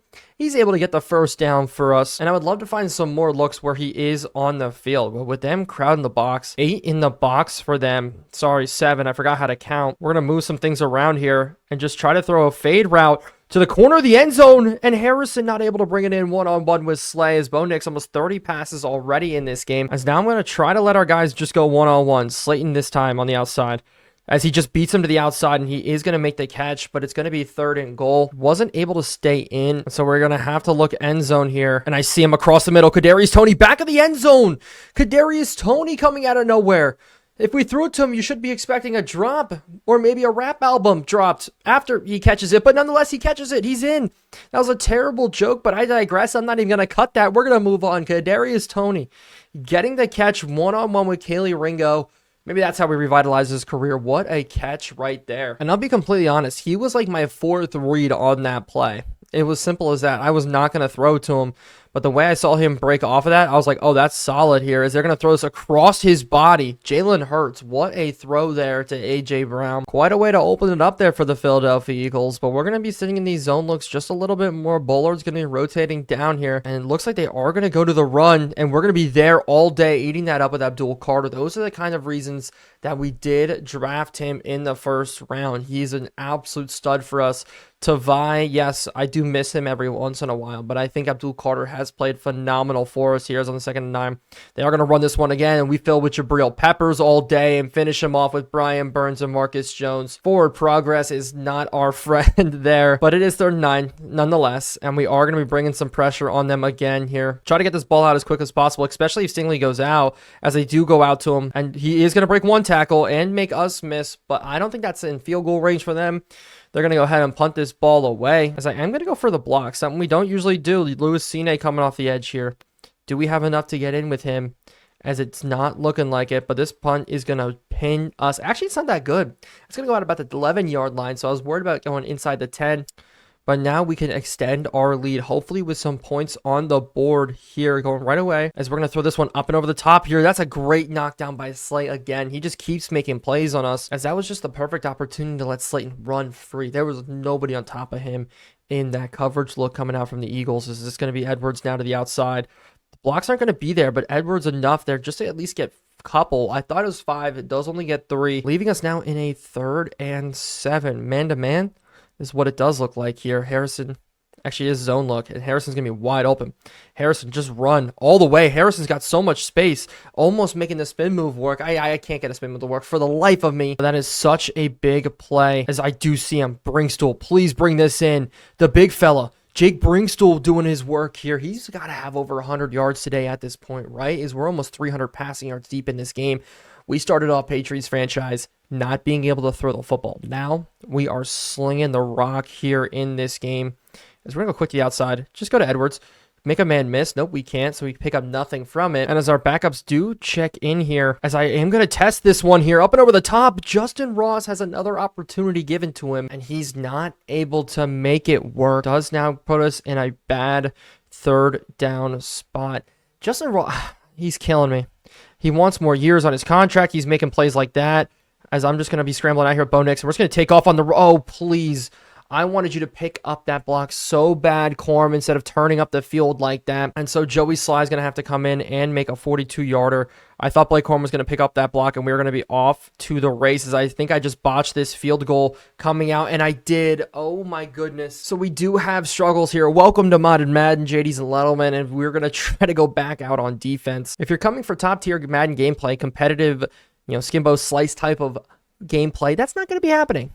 Instead, we're having fun here, building this team and making mistakes along the way, as it's going to be a deep shot, no? But instead, they just dump off to A.J. Brown, who fumbles the football. Good strip from Jerome Baker, as they actually, after all of that hullabaloo, only get -1 yards on the play, so I'll take that. We're going to continue to bring this blitz here, as this one is going to be a tight end flat read, and we're going to be all over it, bottled it up. But the 4th quarter is upon us. Let's see what we can do. It's coming out now. As it's going to be quick underneath, right to A.J. Brown, and it is. We're running with it all the way. We're just not fast enough in that look. But with that tackle, we are going to force the Eagles to punt. I expected them to go for it in this situation this late in the game. And with how good their offense has been playing, especially because it is the Eagles, the tush push coming out. Maybe I just had that a little too much in my mind as Frank Gore is going to have a chance to return here, actually the outside. And here's the Frank Gore we love, but, tackled by the kicker, I guess. As a weak side run is going to be what we're rolling with to start here. As we're going to try to break this one to the outside. Edwards running, juke move coming out from him. Slay makes the tackle off the Marvin Harrison block. That's the first good run today, it feels like, from Edwards. But are we going to go back to it again? I don't think so. Instead, we are going to go to the crossers concept. And who's open again but Jake Brinkstool. He has been feasting for us today from the tight end spot. I know a lot of you guys are wanting us to use the tight end more, and I wanted to do it with Jawan Johnson, but with his injury today, somebody's got to step up, and it's a next man up mentality that is going to be for Jake Brinkstool, as he should get open here again on this 2nd and 1. Wait a little too long for him to clear, so not able to fit in, and so hopefully we can try to pick this one up here. It should be nice and easy up the middle. Blake Corum doing a good job there, holding on to the football. You saw the guy go in there for the punch. Patrick Queen set him up. The other guy came in to try to knock the ball out. Luckily, nothing happened after that. But we're going to go back to Blake Corum here on the screenplay. Hopefully enough, we can give him enough time to set this one up, and the blocks can get picked up. That's what we need here. He is maybe going to get pushed forward for the first down. Not quite. As Bo Nix tops 300 passing yards again. I mean, when you're not running the ball and you're only passing the ball, that's what's going to happen. But our rushing numbers are just struggling here as we do go read option up the middle. Bo Nix is going to pick up that first. And we did get a jumping offsides call on us. So we start this next set of plays just back 5 more yards. Try to make up for it a little bit with a Donovan Edwards run, but not what you want to see. We're going to have to air it out. And Kadarius Toney's in on that side. Slayton's out. He's played pretty well so far. Do we go to him again here? As it looks like the in-breaking route he is going to get open, and Kadarius Toney makes another huge catch in this game. I guess when you throw 40 times, eventually you're going to go and hit him, but that is a huge clutch catch for him. And those feel like anonyms. I feel like those two words should not go together. Kadarius Toney and clutch. But out to the outside now, Harris is going to put us down at the 6. So this is the one we definitely need to turn into points here. Hunter Henry just falling out should get open here as we're going to scramble out. It's going to be Hunter Henry. He's going to have a shot to the end zone here, just trying to jump in maybe a little bit too early. But I digress. He does a good job there, and it does make it 2nd and goal, and it looks like they're not tightening up the box. So Edwards may get a touchdown run here. The hole's kind of open, but no, from the backside. It's the defensive line from the Philadelphia Eagles once again. Holy crap. These guys are just killing me across the board. So now we're going to have to try to pass it here. This is a huge 3rd down, and we're going to go to him. The big dog, Brinkstool, one-on-one Patrick Queen. Bring him his money. This is how you step up when somebody is out. He's playing some good basketball drills there. You'll love to see it. But just getting physical there with Patrick Queen enough to break out on the whip route. And you know me, I love my whip routes. We're able to get in for a touchdown. And we did miss a 42-yarder with Joey Sly. Now it's come to make up for it here with an extra point to make this an 11-point game. So now coming back out, we're in a much better spot. We can get a little bit of relaxed with our team right now. A lot of zone coverage looks nothing crazy as underneath they are just going to swing it out to Singletary. Bullard trying to go for the big hit, not able to get it working. Wouldn't it be awesome if Bullard, of all people, could just force a fumble, continue his dominant 2nd year? First year, it played really well for us. And now in his 2nd year, I think almost upping himself, which I wasn't really expecting here, as Hurts finally is going to take off down the field now, as we are going to try to level the boom, but this one goes all the way up to the midfield stripe. And because he decided to do that, we are bringing the blitz here. I want to go after him hard, especially if Singletary stays in. No, he leaks out. We're going to have a blitz. No, Jalen Hurts is not going to make the tackle. Instead, it's going to be a deep shot. And Gonzalez has his 2nd interception of the game. What a play. Locking down A.J. Brown today, one-on-one with him almost the whole day. And that should seal the game right there. Christian Gonzalez now up to 6 interceptions on the season. What a good job as we take this one to the outside. You get back in a little bit. We're breaking tackles. But Edwards only 3 yards per carry today. But wow, Christian Gonzalez. If he caught all the interceptions he also dropped on top of that, this man would be on Trayvon Diggs type numbers right now as a stretch play to the outside is not going to go for anything. We're now under 3 yards per carry with him. As this is a 3rd and 6, we're going to go back to the air late in this game, but I'm just so happy with the way our team has played defensively. Even though bad things are happening, we're still able to get things working. Sorry, my throat closed up on me, but it's just going to be all about wasting time. Eagles just started using timeouts as we run here. We need one more first down to end it. 2nd timeout now. Blake Corum's going to come into the game to try to do something different, but they roll 6, 7 guys into the box. I finally figured out how to count, but let's see if we can open this one up. And I see the hole up the middle, but it is quickly filled. So 3rd and 5 now, and they have the 2-minute warning to play with. So this may be the Eagles getting the ball back here, as the run up the middle is going to be completely bottled up. But the 2-minute warning is going to be called. The clock runs down very quickly here in Lincoln Financial Field. Bryce Baringer is going to have to punt this one away. And look at it, they have X Factors and superstars out there blocking for them. That is absolutely wild. Slay and Bayard over on that side, but Max Melton, no, he can't block him. He gets in there to force the fair catch. I'm a huge Max Melton fan at this point. I'm excited to see where he ends up in the NFL draft. Looking at it, there's so many good corners that I think, and safeties in this year's draft class that I think are just very underrated. We drop out and they go quick to the outside. Flood concept's going to be open here. That's Christian Gonzalez. Is going to force it out of bounds. Jalen Hurts, 2 picks, 14 of 21. So it's a 66% completion percentage today. Nothing crazy from him as our secondary. And I think our defense in total really stepped up again in the second half for us as they go for verticals concept as they try to chuck this one deep. But no, Javon Bullard's there, and that one goes way out of bounds. It was up the middle that time. I think that was Yatir Gross-Matos and Justin Matabuke getting the pressure. I really want these two to switch. I think White would be better with Yatir Gross-Matos better off the edge, as they're going to try to maybe throw this one underneath, but we're all over it there. Marcus Jones holding A.J. Brown again, as this will be a 3rd and 7 look from them, motioning some guys around. We got to make sure guys are in the right spot. That's always a problem with these motions. They are going quick to the air, as it is going to be a crossing route. A.J. Brown finally gets one in, as they're going to continue to try to put a score in quick. Only a minute left on the clock, as we're going to try to look for the deep shot. Okay, we are over top of A.J. Brown, but good tackle from Abdul Carter there, as they're just going. And I can't fill up this whole time. Instead, they're going to check to a spike look this late. Oh, I'll take that all day long. Thank you. So now that everybody got a breather, including myself, we're going to be coming back out. 5 wide, though, and we're going to cover 3. I'm not a big fan of this as they go quick to the outside. Tackle him in bounds. Christian Gonzalez, good job there. Let's right back again to this hurry-up look as they're going to check to the spike again. 22, 21, 20. As that's a huge play for us. They took forever to spike that one. I wish they had that animation where you could just jump underneath and intercept the spike. That'd be actually hilarious. And I don't want to go man coverage, though.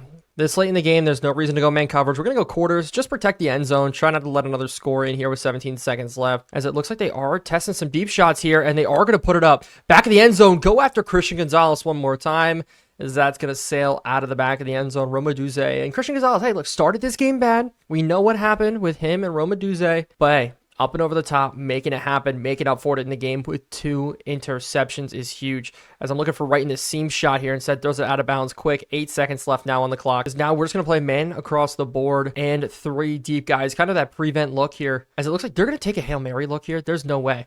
Let's get an interception off of this one. Instead, it is knocked down, and we will be getting the ball back. What a good hold by our defense at the end. Not even to let up that score there. And I should have gone for a kneel, but instead we're just going to run this one out with Donovan Edwards, as it's going to be a run for almost nothing. Go down right away, but that is a win against the Philadelphia Eagles. We jump up to 9-4 now, and we're this much closer to clinching a wild card spot. We're this much closer to re-signing Brian Burns. We're an inch closer to absolutely everything. Let's take a look at the stats. First off, passing-wise, Bo Nix, take away that interception. He went 365 yards, 3 touchdowns, 1 interception. Running the ball, we struggled, but we knew that this team was one of the best rushing defenses in the league. With how they're built across the board, it was going to be a long day for us. Maybe we should have ran Blake Corum more, but I digress. But Jake Brinkschool, welcome to the show. Holy crap. 2 touchdowns, 132 receiving yards. Harrison still has his 100 streak going. Demario Douglas, Slayton, Tony getting involved today. Really spreading the ball out well. I'm super happy about it. I'll take a look at the drops. Demario Douglas and Blake Corum. Douglas has always had a dropping problem, I feel like, and sacks allowed. Only 1 to Mekhi Becton, but this is where the difference maker is. Christian Gonzalez, 2 interceptions, as well as 6 tackles on the day, and a pass deflected. Baker did get that for us somewhat. Okay, I just had to make sure there. But one other thing to note is after his big catch, Romaduze, not really that involved after the fact. I really think we did a good job shutting him down. Cedric Wilson, their wide receiver 3, maybe is where they were lacking, but I just can't believe they went away from the run. They started out actually, though, pretty hot with Singletary, but really cooled off in that second half. So maybe that's why they went away from it. Also being down, they had to go for it. But such a good job overall, as we're going to move on now to week number 15. And so while you thought our schedule may be getting easier now, running in to the final 4 games of the season, the Miami Dolphins are going to be the ones up next. And we know how good this Miami Dolphins team is. Cam Ward, extremely underrated season from him. 17 touchdowns, 7 interceptions. Seems to be doing a lot better than most quarterbacks in the league, but also Achan really becoming that #1 running back for them, and as of late putting up solid numbers outside of when he played us last time. So hopefully that continues there. But overall, this is a good team. We've seen them before, but they are suffering from some big injuries. Wilkins, Jalen Phillips, and Castles, who's out, who's had success against us. Taki also out. So look, their defense really banged up this week, as well as a tight end look, but we all know we have injuries on our side as well. Just the nice thing is Kevin Dotson is going to be back for this week, so we can move around our offensive line a little bit. But I wish Jawan Johnson was back, but if Brinkstall's going to have that kind of game again, I mean, we're going to give it to him. We're going to let him roll, give him the starting chains. I think he's now our 4th best receiver on our team now. Yes, he is, at 390 yards, 3 touchdowns. Really dominated by our big 3 there. That's been the stats this year. And Bo Nix, he's having himself quite the year now, up almost to 4,000 yards on the season. And as of late, has been just putting together some really solid numbers. Just taking a look here, 350, 235, 264, 363. I almost forgot how to count there. Even a solid day against Carolina. So he's putting together a string of some really good games. Outside of last time when we played Miami, really just across the board, throwing the football very, very well. And compared against the rest of the league, I mean, the stats are there. 2nd in the league in passing yards, only behind Josh Allen. 23 passing touchdowns puts him 2nd in the league, only behind Jared Goff. Interceptions-wise, he's all the way down at number 14. So, hey, we're doing good. We're not making as many mistakes as some teams are, and we're really capitalizing on a lot of things. If you see the Anthony Richardson saga continues, 25 interceptions on the year. Can he get to 30? A little bit of a side quest there. 2 games with 5 interceptions, 1 against us, 1 against Seattle, 3 against Cleveland. Like, this is ridiculous. I've never seen a quarterback play this bad ever in Sim, and I think it's hilarious. Like, I may just have to call the bus. I'll manually lower his overall just to make sure he never starts another game. But holy crap, there is no bouncing back from that. In a realistic NFL situation, you just can't bounce back from that. But receiving-wise also, Harrison, top of the leaderboards now, 1,051 yards. His streak of 100-yard games after coming back from injury is continuing. Look at the start of the year. Not the best numbers. Started kind of slow, having some rough games, and then after coming back from the injury here, weeks 11 through 14 has just been dominating. But the Dolphins are making a little bit of a late season push here. They've won 2 in a row. Well, we've actually won 3 in a row, and the Bills did lose. So the AFC East crown is only 1 game away from us, as we haven't locked up any playoff spots yet, as the Bills are taking on the Falcons, and the Falcons are hot too, so that could be nice for us. But the Packers and Jordan Love are the first team to clinch a playoff spot. We have to take a look at their stats so far, as Joe Milton did get a little bit of playing time, but Jordan Love putting up great numbers so far for them. And Ramondre Stevenson, oh boy, I'm going to eat this one in the comments, but I digress. Harry Parrish, I think, is a better running back over there, 77 with 93 speed. He'd be my #1 back in that situation. But receiving-wise, Christian Watson, there's some people that have been actively trying to get me to trade for him.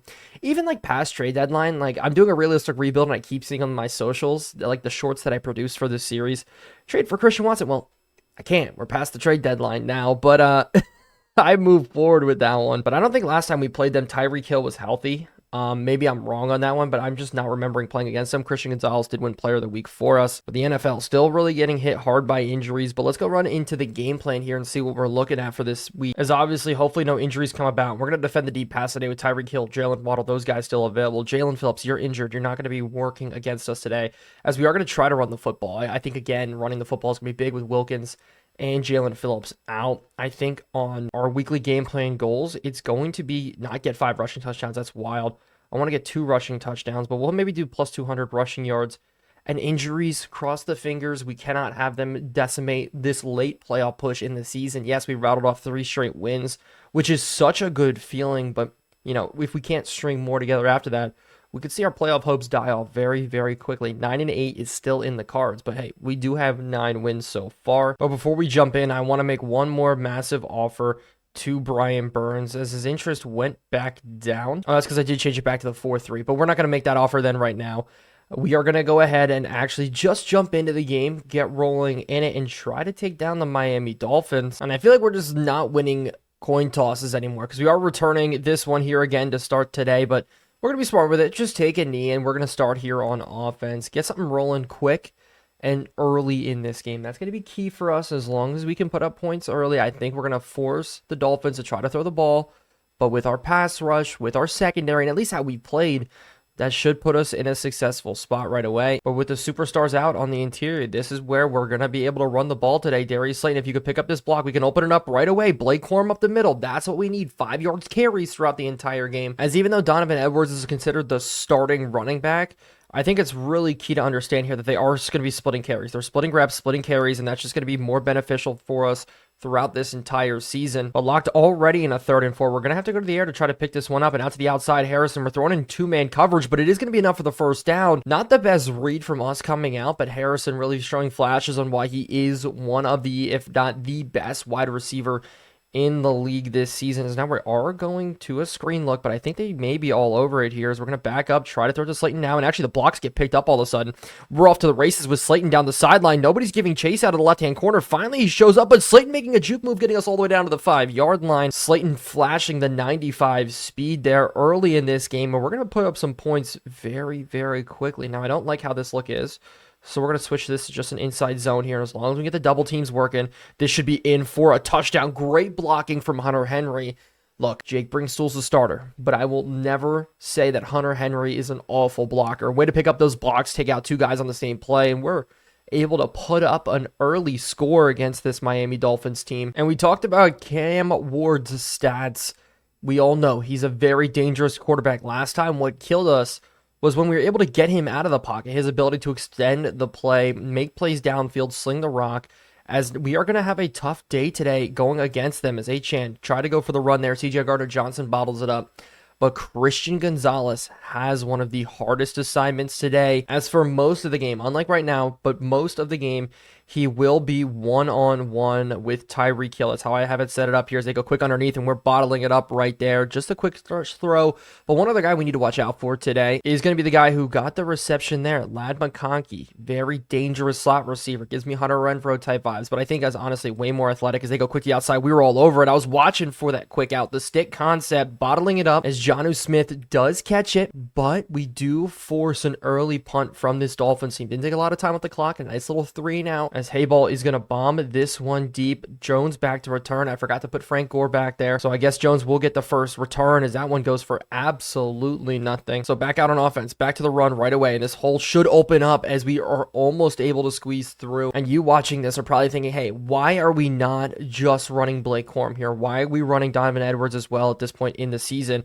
Well, that's because it's not the scheme that Edwards and Donovan and Blake Corum are all built for there. You see it now. Blake Corum's getting a lot more runs to the outside, taking advantage of his speed, of his agility. We're having a little bit of success as we try to throw this one on the fire blitz, incomplete. But as I was saying, with how Donovan Edwards is breaking tackles up the middle, I think that's going to enable us to get more grindy 2-4 yard runs with him. And I think he's going to have more success there. And that's going to allow us to open things up for Blake Corum out of the shotgun, out of the sidecar, the pistol looks, the bunch looks, where we can really move him around, get him the ball, and get him in more space. And from there, maybe he'll have a little bit more success. I mean, we saw Frank Gore Jr. have success there, so why can't we do the same thing? As this is a weird look here. We're actually going to free roam with Nakobe Dean instead, as I'm looking for something quick and underneath as they throw the corner route instead. And it's one-on-one Jerome Baker on Jonnu Smith. That's hauled in. So hopefully that does kind of explain a little bit of my mindset behind it. I like the 2 running back sets as we're bottling up Achane once again. Actually, that's Elijah Mitchell on the run. But we're blitzing through that B gap there to make a solid tackle. But I just think it's going to be much more successful for our team in general. Just using the running backs with their strengths. That's what's going to help us have success. It's quick and underneath. This one does go to Tyreek Hill. I can Joby there in coverage with him. And that's not the matchup that we do want. But it still is 3rd and 6. As this 3rd and 6 look is going to have us going man-to-man coverage here. As we're just going to try. They're going to test us up the seam. And it's Marcus Jones swatting it. But finally the Madden gods are not on our side. Jalen Waddle catches it off the tip. Are you kidding me? Okay, I get it. We've had a lot of those go our way throughout this franchise. What? Did that ball hit the ground? No way. I'm going to take one more look at that as we're watching the ball get tipped up and it just falls right into his hand. That's a bad camera angle. Let's go to this side here. Jalen Waddle. The ball gets tipped up and as he's falling to the ground, it just falls right into his lap. Okay, we've seen that happen in real life. And we've seen it happen for us. I guess now it just happens against us as they're in striking distance here. As 1st and goal, they are going to go to a run right away. And it's a really bad look there from Jerome Baker. Doesn't feel right. I kind of tried to take away that blocker with Marcus Jones, just let Jerome Baker get a one-on-one against Mitchell, but Mitchell carries that one right into the end zone. But Frank Gore will be back to actually return this one here, as I just want to get some sort of return this season as we just get bad blocking from our guys. So we're set up with pretty bad field position. We have to go 80 yards here if we want to put another score up on the board and retake this lead. Starting here with a counter play with Edwards, as he's going to open this one up and he's going to fall forward for this first down right off the rip. And with them not covering that screenplay well, I do want to go back to it early because I think later in the game they are going to be able to bottle it up a little bit. So we are going to go to the screen here as we just get sacked. I tried to pull them back just a little bit more, and it just didn't get the ball out quick enough. Bo Nix taking a bad sack there on second down. And it looks like now we're going to have a corner coming off the edge. So maybe a quick dump off to Brinkstall that may work for us, but the corner actually drops. But Brinkstall's still going to have the opportunity here to at least catch a pass, make up a little bit there. I saw Kadarius Toney on the crosser, but I was worried about a cross-body throw. And my hope is here we have 12 yards to go. Maybe Harrison can clear as we're going to try to force it right away to him, and it's almost jumped up and picked off. The Dolphins just missed it. So this is going to be a punt coming out from us again on this game. 2 punts early after a great scoring drive to start this one out, as this first quarter is almost coming to a close. We're not scoring every play, as Tyreek Hill on the return does not get much. So here we go, running the ball, starting out. We're going to be bottling this one up. There's going to be a flag coming out as well. Is this a point in time where we take the penalty, decline it? I think we'll just take it, move them back just a little bit more. And yeah, that's going to be a first. And actually, I'm going to take the 2nd and 13. I'm going to try to play a long game here. They are going to bring a blitz on second down, and it's only a 7-yard difference, but with the Dolphins offense, they could pick this up as they are going to go fake the jet sweep and fake the play action and go to it, and they do pick it up. It's the tight end making the grab. C.J. Gardner-Johnson in coverage. Our blitz needed to get there. If we wanted that play to work, if we wanted the concept of what I was trying to do to work, the blitz had to get there, force at least an incompletion. But Miami continuing to run down the field here on us. Is a good play coming out. Is that Matabuke in the middle? I think that was White or Matabuke, as it was actually White on the tackle. But this is the end of the first quarter. The stats here in this one, not too bad. Dolphins kind of playing pretty well as our offense is stalling out here after the opening drive. But they're going 5 wide here, and we're going to sit in man-to-man coverage look, and we have a bad jump on Smith, but that's underneath, and we drop the interception. A bad pass. Eigen Joby could have had the pick. He was in coverage against a running back, and that is just a killer. Those kind of plays are the absolute worst. We should get those. We should have no problem getting those. That's just the worst feeling in the world. Is this going to be across the middle, caught by Ladd McConkey for this first down, as the blitz just isn't working the way I want to today. We're trying to force pressure on Cam Ward, and we're just not getting there, not getting him out of the pocket as they do go run again. We're filling up very clean in this running game today. Outside of that touchdown run, I think they have negative rushing yards so far in this one. But with Tyreek Hill in and everybody else in, we are going to be playing the one high safety look as Abdul Carter's turn to fill this one, as it does make it a 3rd and 8. And we've tried the blitz a couple times down this drive. It hasn't worked. Instead, we are going to drop just to the man coverage look. Jerome Baker, the only matchup I don't like is Jerome Baker on Jonnu Smith. We're going to lean a little bit on that. The other side, Jalen Waddle up the middle. They do go stick route to the outside, and it is a good stomp. That stick concept the Dolphins apparently like, but Jerome Baker's doing enough to hold them from getting the first down, but they are going to go for this here, as I'm going to bring Jabril Peppers down into the box, and maybe we could blow this one up as if it is a run. They're not expecting it, as it is going to be a run up the middle. Achane trying to find a hole, does find a hole. Christian Gonzalez barely taking down the ankles, as that one could have been a massive gain, almost a touchdown. If he didn't get the ankles, that was going to be a touchdown, as they just go lean back on the run here, as we're just trying to fill Achane, now finding his space, now finding his tempo, because actually that was Elijah Mitchell again. I keep confusing the two running backs. I know they're very two different style running backs, but I just look when it's a handoff, just kind of guess that it is probably him. It's Max Melton even now checking in. Wow, our secondary must be really, really tired as they go counterplay, but we do just bottle it up. Judon, I'm still so happy we brought him back. But the Dolphins are looking to take the lead here, and with this I formation look, I am expecting some sort of power run up the middle as it is, and that hole opens up for an easy 2nd touchdown on the day for Elijah Mitchell. Not what we wanted. And so now we are going to be playing from behind. Our top defense in the league struggling here in the goal line looks, and starting against the run, which is not what we want to see. So back to it on offense again. We got to figure things out. We got to get things rolling here. Is this return still out to the 20 again? I'm done with kickoffs at this point with Frank Gore. I think we're going to start taking more and more knees, fair catches. I think that's naturally how things have to go at this point.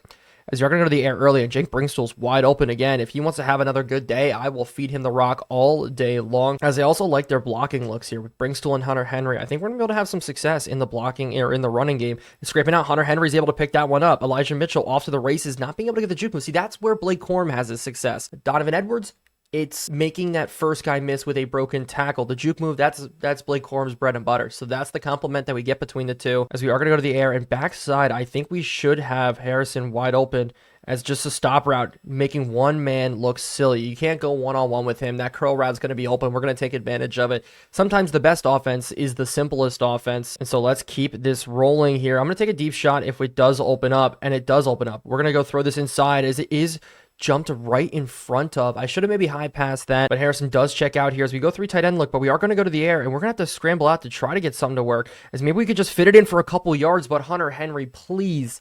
That was right at your noggin. We need you to bring that in. It's just third down just got so much harder, but I see him in the window actually. Brinkstool up the seam. Brinkstool maybe getting the stiff arm, and they're just leaving him open there. The coverage looks like they brought a little bit of a blitz, and we were able to throw right against it. The post-snap, pre-snap reads across the board have been so good for this episode, as it looks like it was a blitz off that side there. Zone blitz 2 trap. Take advantage of it.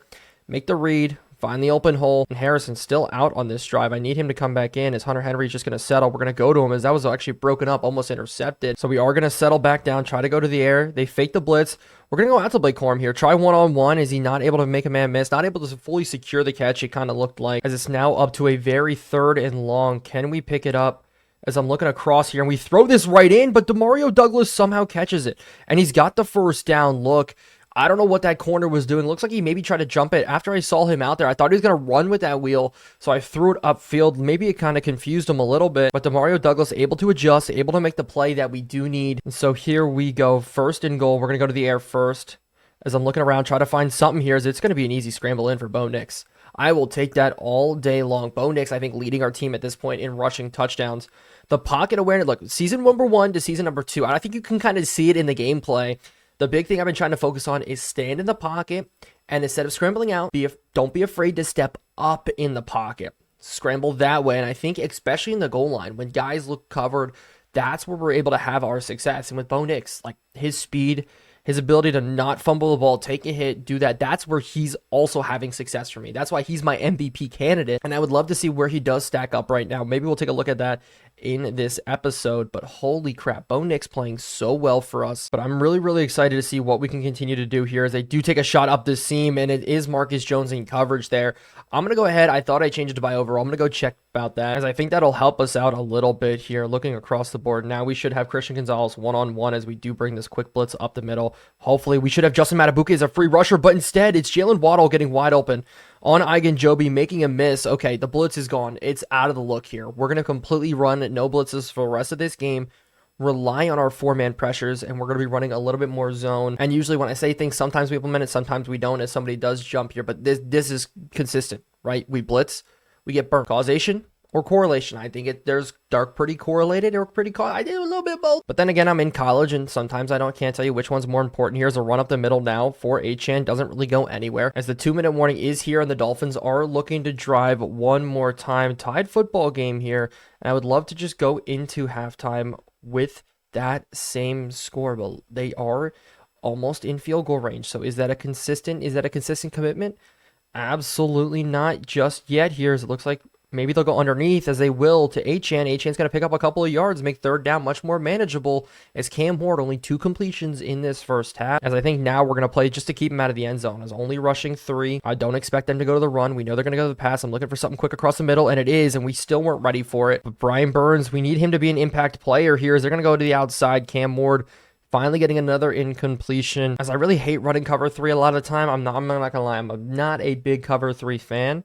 But I think that may be the move here. Is something quick across the middle. I see it. We're running with it. Cam Ward now taking off. Cam Ward, the hit stick would have been nice from Jerome Baker, but the clock continuing to run here. I don't expect them to start burning timeouts, as I think if we could start forcing them to use it, that'd be very nice. As Jerome Baker, something quick again, as they throw it underneath, and it's a bad pass. He was open there, but it was a bad pass. I think we should have dropped a little bit deeper in that zone to kind of get there, but we force him to a field goal, and the clock does stop. Now, this is where we're probably going to have to return one with Frank Gore, because we're going to need to start this drive hot here if we want want anything rolling.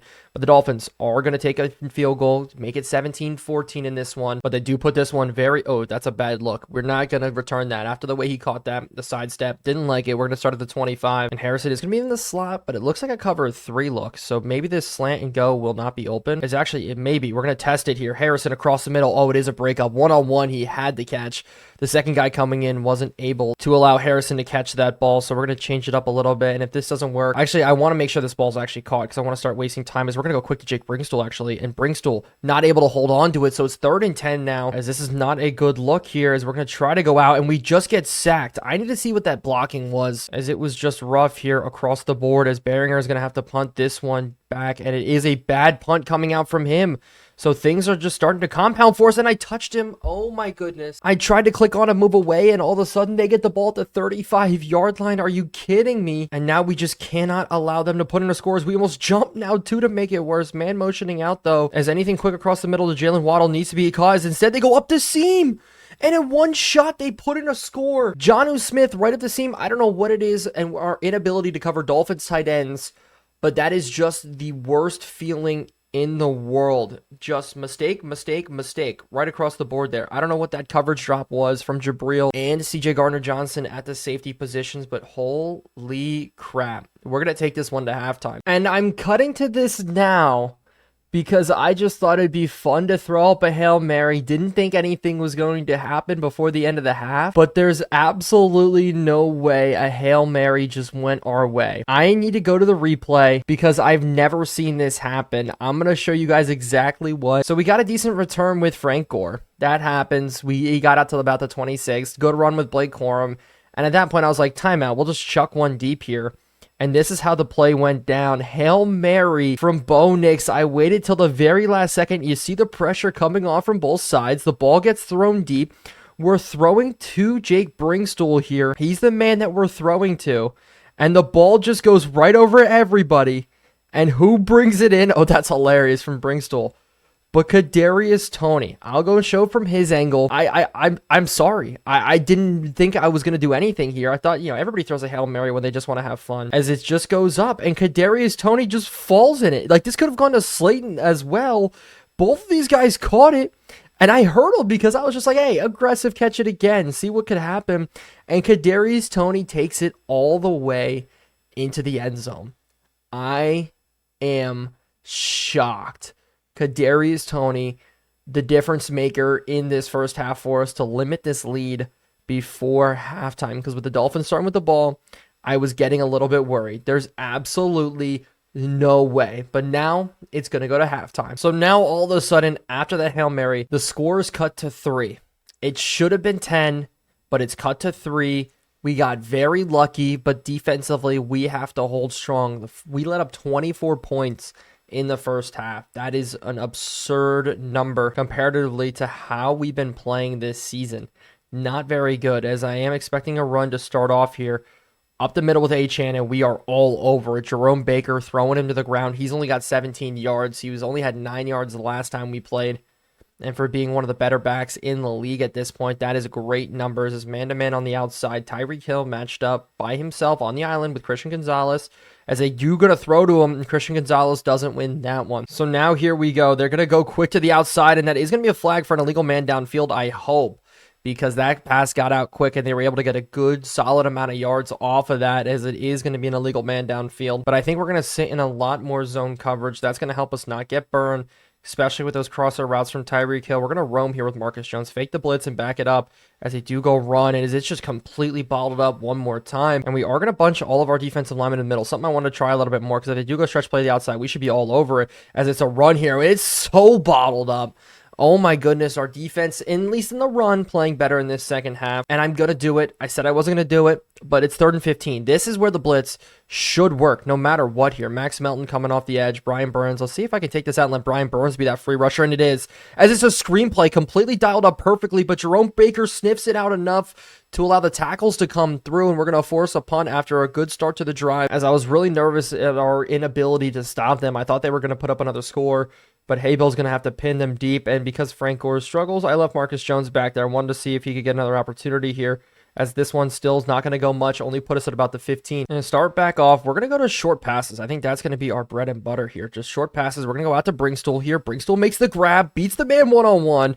And that was a risky throw, but I guess we're starting to trust Brinkstool more. I know he had a bad drop last episode, but today he's been playing very, very well for us. The lack of drops has been very nice, except for the really, really contested catch there. It didn't quite go our way. The blocking there not picked up, so it's going to be a 3rd and 5 already. As Javon Bullard got a foot contusion, Joby's going to have to come in and play safety for us, because I didn't even see that, but Javon Bullard going out is actually a huge loss for us. Max Melton's also going to have to play very, very well, as we're going to go quick to Brinkstool again for this first down. Brinkstool, good job again, but I really need one of these runs to open up for us here. Donovan Edwards, the ability to break one as we get one-on-one blocking schemes, and here we go out to the outside, and that's where Harrison, hold your block just for a second long. Actually, don't, because we're going to get called with a holding call. We know our team. We're going to get called with a holding call if we do that, but it would be nice to be able to block or run one away from him, as it is going to be a give read to Blake Corum up the middle, try to fight for that first down, and he did just that. And with Jalen Ramsey one-on-one to that side, we're going to try to take a deep shot here to Harrison. This one's up, and it's looking good, and Harrison, that's the breakup. Are you kidding me? It's Rasul Douglas out there one-on-one against Marvin Harrison. That would have been, that was such a good pass to in and everything, but it just doesn't go our ways. We're going to have to hit Kadarius Toney here on the out route. Kadarius Toney's going to get up, and I feel like he's slowly replacing Demario Douglas just a little bit. But I don't know. The way he's playing, he may be our leading receiver today, which would be the first time in a long time that Demario Douglas, Slayton, or Marvin Harrison aren't our leading guys. And if this is a pull read, that'd be so nice. But it's not, as we're Blake Corum still going to get this one up the middle. Juke move to the outside, running away from Jalen Ramsey, gets the stiff arm. And these are the runs from Blake Corum where I feel a lot more confident in. He's almost up to 50 yards on the day. And I'd love these looks too, bringing both running backs out there, as we're going to take a deep shot. Oh, it's so open. If we didn't get hit, Donovan Edwards on the wheel route could have been in for a touchdown. Oh, that one hurt. That would have been such a great opportunity for us, as the hole does open up. Corum getting stuck there on Jackson a little bit, who's in for the injured Mike Akwanu. So I guess we're just going to continue on the ground here, as now it's going to be Frank Gore getting a run, and even Frank Gore getting involved in this one. And finally, that game plan that we made at the start of the game coming into effect. If we can run the ball down their throats, demoralize, and take time off the clock while doing it, control time of possession, and just run away with this one, is now even, we're going to run here with Bo Nix. If we could kind of narrowly try to get that one up the middle, maybe we can get a little bit more yards out of it, and we did. But with the way Kadarius Toney's playing at this point, he's going to come in and get runs here as well. If we could break this one to the outside, that'd be very nice. Demario Douglas actually out on this play. This is a Demario Douglas type play, as that is just bad blocking there from Brinkstool. Oh, that's so bad. The one time we needed him to get a good block, that's what happened, as we're just going to take a field goal with Joey Slye. Try to tie up this football game here, as we have missed some kicks with him this season, but this one all the way through and in, as the game is tied. So now it's a tied football game, and that kind of changes things up, how we play defense here, as they are going to go stretch play to the outside, and we are bottling this up again. Brian Burns setting the edge. This is where Brian Burns is a little bit more underrated, in my opinion. His ability to set the edge is huge. As Dotson goes down with muscle cramps, it's his first game back from injury. I cannot have him I think he missed time for his last year as well. Like, just the injuries from him have just been completely demoralizing. So we're going to shift our offensive line a little bit as they go play action, and he's going to hit it right behind us. This is a bad throw, almost into the lap of CJ Gardner-Johnson if he was a little bit more aware there. But I think anytime we do blitz, it's going to have to be a 3rd and 10 or longer. That's the only time we're going to be able to bring a blitz. It's coming through here. We don't have the free rusher, but underneath, Joby does finally jump one, and we have our first pick 6 of the season. At least I think so. But Joby in for the touchdown. That is huge for us. That is massive. That's the difference maker in this game. A 17-point swing ever since the Hail Mary. Coming in for the injured Kobe Bryant, getting a lot more playing time today. He's a higher overall than Kobe Bryant. I just like Kobe Bryant's stats better, but Joby, huge interception for us, as now we do take the lead against this Miami Dolphins. 31-24 is your score. So I went from feeling, hey, this game's changed because it's tied, to now this game's changed because we got the lead here, as we're going to try to run with Jalen Waddle, but it's a solid tackle out from Marcus Jones on the side, and that's why I love him, man. He is so good for us in that slot corner look. If I could have him play there 24/7, I would. Again, we do move him to the outside every once in a while, but his ability to make tackles is huge, make plays when we need it is huge, as the fourth quarter is finally here. So back at it again now. They do go run. We're bottling it up once again. Abdul Carter filling the hole, making it 3rd and 6, and this is where we can't run the blitz. So we're going to head probably drop into cover 3 zone here. If we can invert it just a little bit, try to throw him off. Maybe that'll help us just a little bit here. Joby actually in the slot in this time against Jalen Waddles. It's quick and underneath, and we kind of left it as it is a good breakup. Joby we continue to make plays with. That is massive, as they're going to have to punt this football away. So freaking good, as Jones is going to try to get this return here. Actually, break to the outside. He's got a little bit of room there. Not a bad return coming out from him. As what if we could continue this momentum here with a deep shot, with a very deep shot. As we're going to try to throw it up to Harrison, one-on-one to the outside against Rasul Douglas. I want to keep testing that. I'm sorry. I think Harrison could bring those in, make massive plays from them. That deep ball, but at this point, it's also about controlling the clock. It's also about running down the time left and just making good plays. This whole really, really small one there for Donovan Edwards, but he's able to squeeze through. He's up to 45 yards, though. And I want to see if Harrison one-on-one there is going to be open, because that'll be a good way to test it. But Demario Douglas is going to get caught up, and that one, bad throw coming out. I thought he was going to scrape across, but just got caught up on that crossing route, as that is going to result in a punt. So we didn't take much as time as we wanted, as we almost got that one blocked. But Tyreek Hill is going to call this fair catch. We're going to run away, make sure not to touch him. And it's awesome to see at the bottom of the screen that the Dallas Cowboys are 3-10. It's always a good league when the Dallas Cowboys are 3-10. If you're a Dallas Cowboys fan, I do apologize, as there's a flag coming out here. I did think we did jump, as yes, it is going to be on Justin Matabuke, so they get an extra 5 yards off of it. Pinning them at the 14 was nice, but no. This is very bad. If this is here, as they go quick to the outside the other way. But there was Jalen Waddle one-on-one man coverage with Jerome Baker. We cannot allow that to happen. I need to be super cognizant, and I've tried to be super cognizant of those today whenever we're in man-to-man coverage about where our guys are, as this one's run up the middle. Brian Burns filling it along with Justin Matabuke there, and God, and that's absolutely perfect. The zone coverage allowing us to make plays, play better in the run, I think, as they're going to go quick, probably underneath, as we're there trying to break that one up. Marcus Jones giving chase, but trying to level the hit, as I really feel like Ladd McConkey's had less of an impact here in this game, and that's good, because at the slot and man-to-man coverage, that's where I think he's going to find his success. But we're able to take this one out, as it is a 4 verticals look, as underneath it is caught by Jonnu Smith for the first down. Jones almost there. And so they are going to start with this first down look. Time slowly running down. They need to put up a score in this game. But again, they're just continuing to try to lean on the runs, as Brian Burns gets banged up on the play. Hopefully not for too long, because being without him would be massive. We spent so much money, time, effort trading for him. This would be such a bad look here. I don't know what's going on right now, but guys just on wrong sides of the field. I should have called a timeout, but I'm looking for maybe a deep shot here. Instead, he's giving chase, and our defensive line makes up for the bad matchups on the outside. Huge White coming in, making a great play, as that could have been bad very, very quickly for us. Jalen Waddle in the slot, as they're going to go quick out to the outside, and in that cover 3, that should not be where that hits.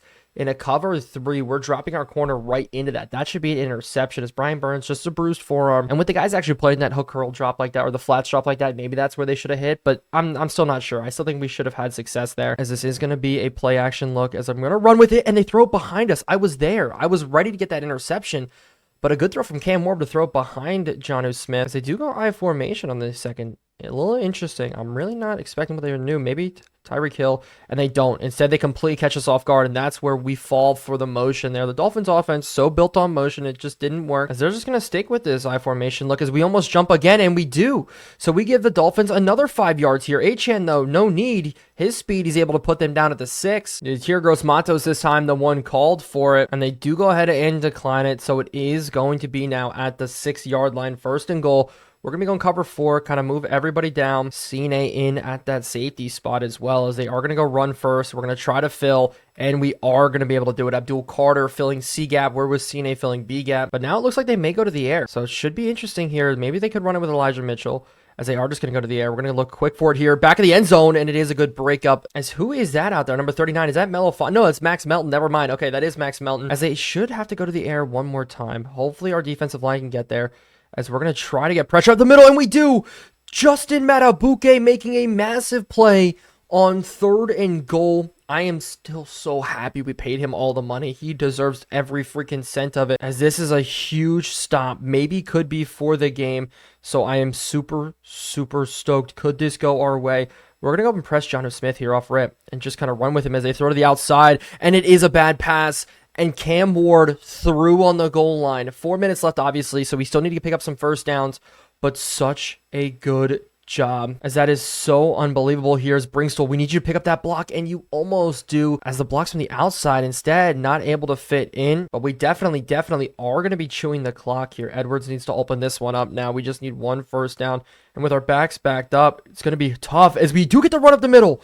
And it does work with Donovan Edwards. Let's go. As both running backs almost at 60 yards on the game. This kind of reminds me of, I forget who it was. I think it was LT, somebody else, both in the same season having 1,000 rushing yards. That's the kind of success I want from these guys here as we just continue to grind this one out. And they do start burning timeouts early. But Corum now in instead, as this run is going to be bottled up very quickly. Here's a timeout. And they're telling us to go to the air, which I will do. But this needs to be a short pass because I think it's almost as important that this is a completion as much as it is a first down here. So quick to the outside, Corum, just catch it, get upfield. Can he fall upfield? And no, he doesn't. 2 guys there to stop him, and our defense is going to have to make a stop. And looking at the bottom of the screen, we play the Ravens next week, and they're up 31-0 against the Browns. We're going to force a fair catch, but here we go. It all comes down to this, starting at the 30-yard line. Starting off, cover 4, Matabuke White in the middle, need to make plays. Brian Burns off the edge would be very nice as they do go quick as his scramble's coming out, and that's going to be a tip-up ball. Good job by Eigen Joby continuing to make plays for us. And I feel bad. Coach Suggestions keeps telling me to play man coverage. Is that going to happen? Absolutely not here. We're going to continue to drop into zones as Cam Ward's going to try to take off again this time and just scramble down. Our front 4 is making the plays now. That's what we need as we're just guessing pass, having our guys rush off the edge hard here. So we're going to use our Jones. We don't use our Jones a lot, but the 2-minute warning's here. And this is where it's going to get interesting. And 3rd and 5, they are going to go to the air. I'm looking for something across. Instead, they go to the outside. Jalen Waddle's got a great catch to keep himself in bounds. Toe dragging that one. And it looks like they're probably going to go to the air for the rest of it here as this actually goes to a booth review. Oh my goodness. If this is overturned, this could be the great play for us. As the receiver had possession, it looks like he did, but we're going to go ahead and see. And it looks like they are going to give it to him. So I completely understand. That would have been a great thing for us, but just didn't go our way once again as we're just not getting some breaks of the stick concept. Instead, go underneath, and we're there with Jerome Baker. We get the user interception, and ladies and gentlemen, 2 pick sixes in the same game. That one, all me, all user. We saw it. It was a zig route going back to the inside, and I saw it last second where I able to jump it. Jerome Baker gets the interception. As that is beautiful. Ladies and gentlemen, that is game. We're going to take this one to the end screen, and let's take a look at the stats. And so that is going to be it. The Dolphins didn't put up another score. Their drive down the field didn't yield any success for them, so ending it on a pick 6 is such a good feeling. Being able to jump that one with Jerome Baker. 2 defensive touchdowns in the same game. That is so freaking awesome. But we're going to move on now to the next week. We didn't have a lot of passing yards. I guess that's just the MO against the Miami Dolphins. We don't have a lot of passing yards, but hey, we didn't have any turnovers, which is a much better feeling as rushing the ball. Donovan Edwards, 59. Blake Corum, 62. So now looking at where we are, somehow we didn't win Player of the Week. But, I mean, Tuliopo got a solid day there. Jane Daniels, wow, 439 yards, 3 touchdowns, and a rushing touchdown as well is insane. But this is crazy. The Buffalo Bills took a loss, their second one in a row, and 10-4. We're at the top of the division. Yes, we still have a very long way to go because we do have 3 games left, but we did take first place. Didn't clinch anything yet. Obviously, looking over here, as we do have 4 teams in the NFC that have clinched. Nobody in the AFC has clinched any spot yet. I think we did lock playoffs, though, which is huge because the Pittsburgh Steelers and Cincinnati Bengals are still hanging on there late in this season. And the Kansas City Chiefs are actually in the wild card now, not even set to make the playoffs because the Chargers are above them as we're still slowly climbing up this rankings, now up to 6. But somehow the Jacksonville Jaguars at 9-5 are still above us as the best AFC team. The Bills right behind us at 7. Looking at everything, though, we are playing the Baltimore Ravens this week, and we have a ton of players back for us, and we get Barrymore back next week, which is huge. Still with 23 takeaways in the season, we're 23rd in the league, which is absolutely wild as because I am going to look over here at this team we are playing today. The Baltimore Ravens sitting at 8-6, a very good team. They just won 31-0, and it looks like they don't have a lot of injuries besides Wise, who former New England Patriot, and Cam Akers, but their receiving core has not gotten any better. Zay Flowers still leading the way for them, and I think he's missed some time because his stats are not reflective of how he's done this season. Looking at it here, going over to statistics, let's take a look, run through, as it has looked like he's actually hasn't missed a lot of time, but he just hasn't been getting the football. At 86 overall, you feel like he would be getting more, as Mark Andrews and Servant have actually led the way for them. Servant, how many receiving yards does he have? Not a lot, but he is a rookie. As Zay Flowers is actually down at the number 3 receiver spot, 4th overall on the team. But running the ball here, Keaton Mitchell leading the way for them, 76 overall.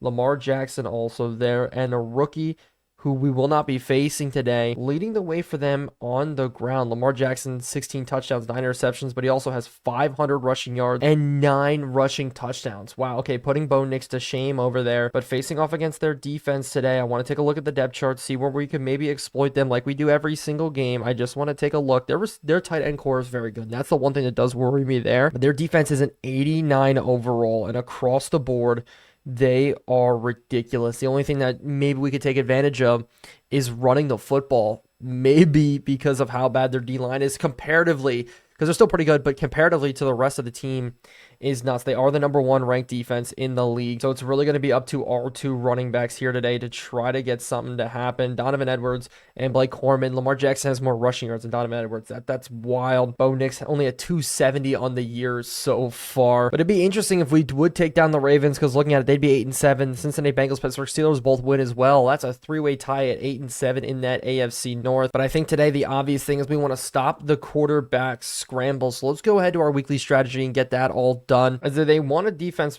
contain the run, but we are going to contain the quarterback scramble. Definitely not Brady Cook there. And today we do want to blitz. Actually, they don't run the most blitz plays. Where do you think we could find some success against this team? I just don't see it right now, as I think we are going to try to run inside, and we do have one of the best offenses in the league now. With how well, I think we're first in points per game and first in passing yards per game, or well, almost, but no injuries across the board. And we're going to quickly jump into this game, but I do still have to check over on the offense. Hopefully we're all solid, and we're going to jump straight into it right away. And we're going to throw this offer here to Brian Burns. Up the years and I'm back. I gave him a 5-year contract. I don't know what to do with him anymore. We'll probably have to pay him more money, or maybe just franchise tag him at this point. And with Juwan Johnson coming back, he's going to be tight end number 2, by the way, if I didn't say that. That means Carter Runyon is going to be moved back down to the practice squad. And Michael Gonzalez is going to be released as well because of Ezra Cleveland coming back. And once again, in this game, it looks like we're going to have to start with the football. So it's all going to be a test now against this Ravens defense. How good are they? They're an 89 overall team. They've shut down teams this entire year. That's been their bread and butter. Every game that they've lost has been a low-scoring affair, as they just held the Cleveland Browns to 0 points. Bo Nix needs to play the best game of his career. And with Roquan Smith in the middle, that's going to be tough here, as we're going to try a run, and Roquan's there to get the first tackle. And I think on offense, it's going to be a lot of quick passes. That's what we are going to have to do, is we're going to go quick out to Juwan Johnson here. And if the blitz ball can get picked up from Darius Slayton, we're going to be able to get this first down to start off. So the wheels start rolling early. You know, are we going to score right off the bat? Maybe. We'll see. We've actually had a lot of success doing that this year, score on the opening drive, but I think it's going to come down to some bread and butter plays for us, like the screenplay here. Slayton was able to break it off last game, as we're going to try it one more time. Just kind of wait for it, try to let the block settle, and they just don't. We're able to pick up 3 out of it, but that is it. And I cannot wait for Kobe Bryant, Barrymore, and Alana to come back. All 3 of those guys have been solid starters for us. As on this 2nd and 7, hopefully we can get the tight end just leaking out, have no issues with it. As a cross, it is going to be Harrison who's going to be wide open. Harrison's going to catch it, barely stay in bounds, finally step out, but it's going to be Bo Nix through the air starting this game. Not what we were thinking about with the run. It's the passes through the air to get things rolling, and this is interesting. It's a cover 3 look coming out. If this is going to be a good Bo Nix run, this could open up here as the blocking just not there. Darius Slayton almost allows Bo Nix to get injured. So not the best rep in the world, but I digress. We continue here out to Justin Ross, and Justin Ross finally back with a catch. Justin Ross making plays now for us, even coming in with our tired receiving core. He's able to come in and get a catch. So that's a huge play for us as Blake Corum. We're going to try to let these blocks set and still just able to get forward. My goal today, limit the amount of TFLs, the rushes for 1 yard. This one only goes for 2, but it's still better than nothing. As Corum's been running the ball good now in this new role for him. I just love to see this keep popping off as Demario Douglas now getting involved with a catch up the middle. And I don't know if he had any receptions last game. I'm trying to remember. But with the Ravens sitting in a cover 3 again, maybe we should get Juwan Johnson leaking out as we throw right into a defender, as it is not a cover 3. I thought that was with the way the cornerbacks lined up. And it was a cover 3 cloud. Oh, they put the guy down into the hard flats instead of sitting over top in the weaker flat look. So now we need to make third down a little bit more manageable. We're making our way down the field, and they're just going to let Bo Nix run, and I'll take it. But okay, he's going to get injured if we keep doing that, so maybe we can limit this. 4 of linebackers for the Ravens are dangerous, as we're going to have to take a shot to the end zone here. And so here we go. A huge play for us as the blitz coming off the edge. We're going to have to scramble out, trying to make something happen. Juwan Johnson catches it. Good catch by him. Good job by Bo Nix. But Simpson there to make the tackle. 4th and 4. And we're only going to walk away with 3 on the opening drive. The nice thing is we took a lot of time off the clock. This is going to be a grindy game, and I will take 3 points. Now, our game plan today, I think it's going to be running a lot of zone looks, keeping Lamar Jackson in an ability where our DBs are going to be looking down the field as they fumble. Lamar Jackson on his first play coughs it up. We stand him up and punch it out. This is huge. Starting out the game like this, in this kind of situation, the punch out from Brian Burns.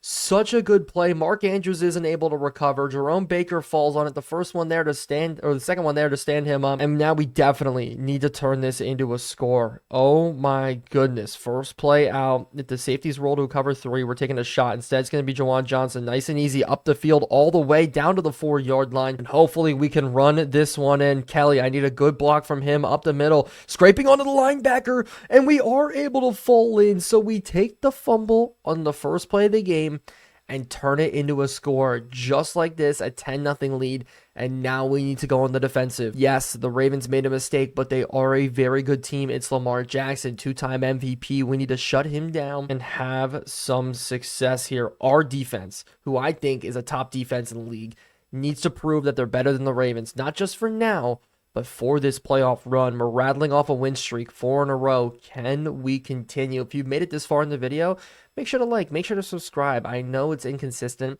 I've broken 3 PCs. I actually broke my PC for the 3rd time in 3 months as starting to film this video. I don't know what's going on with it. I burned the core.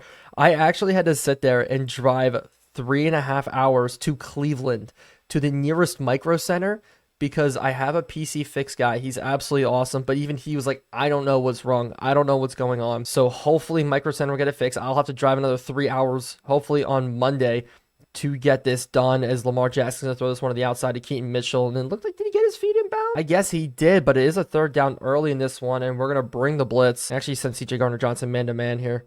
Instead, we're going to bring Abdul Carter as Brian Burns does almost jump, as we're going to have a free rusher, but it is going to be out to Mark Andrews, who will get the first. But yeah, 3 separate times I've had to take this entire file, everything, the mods, the videos, the editing files, everything, and transfer it onto a brand new computer.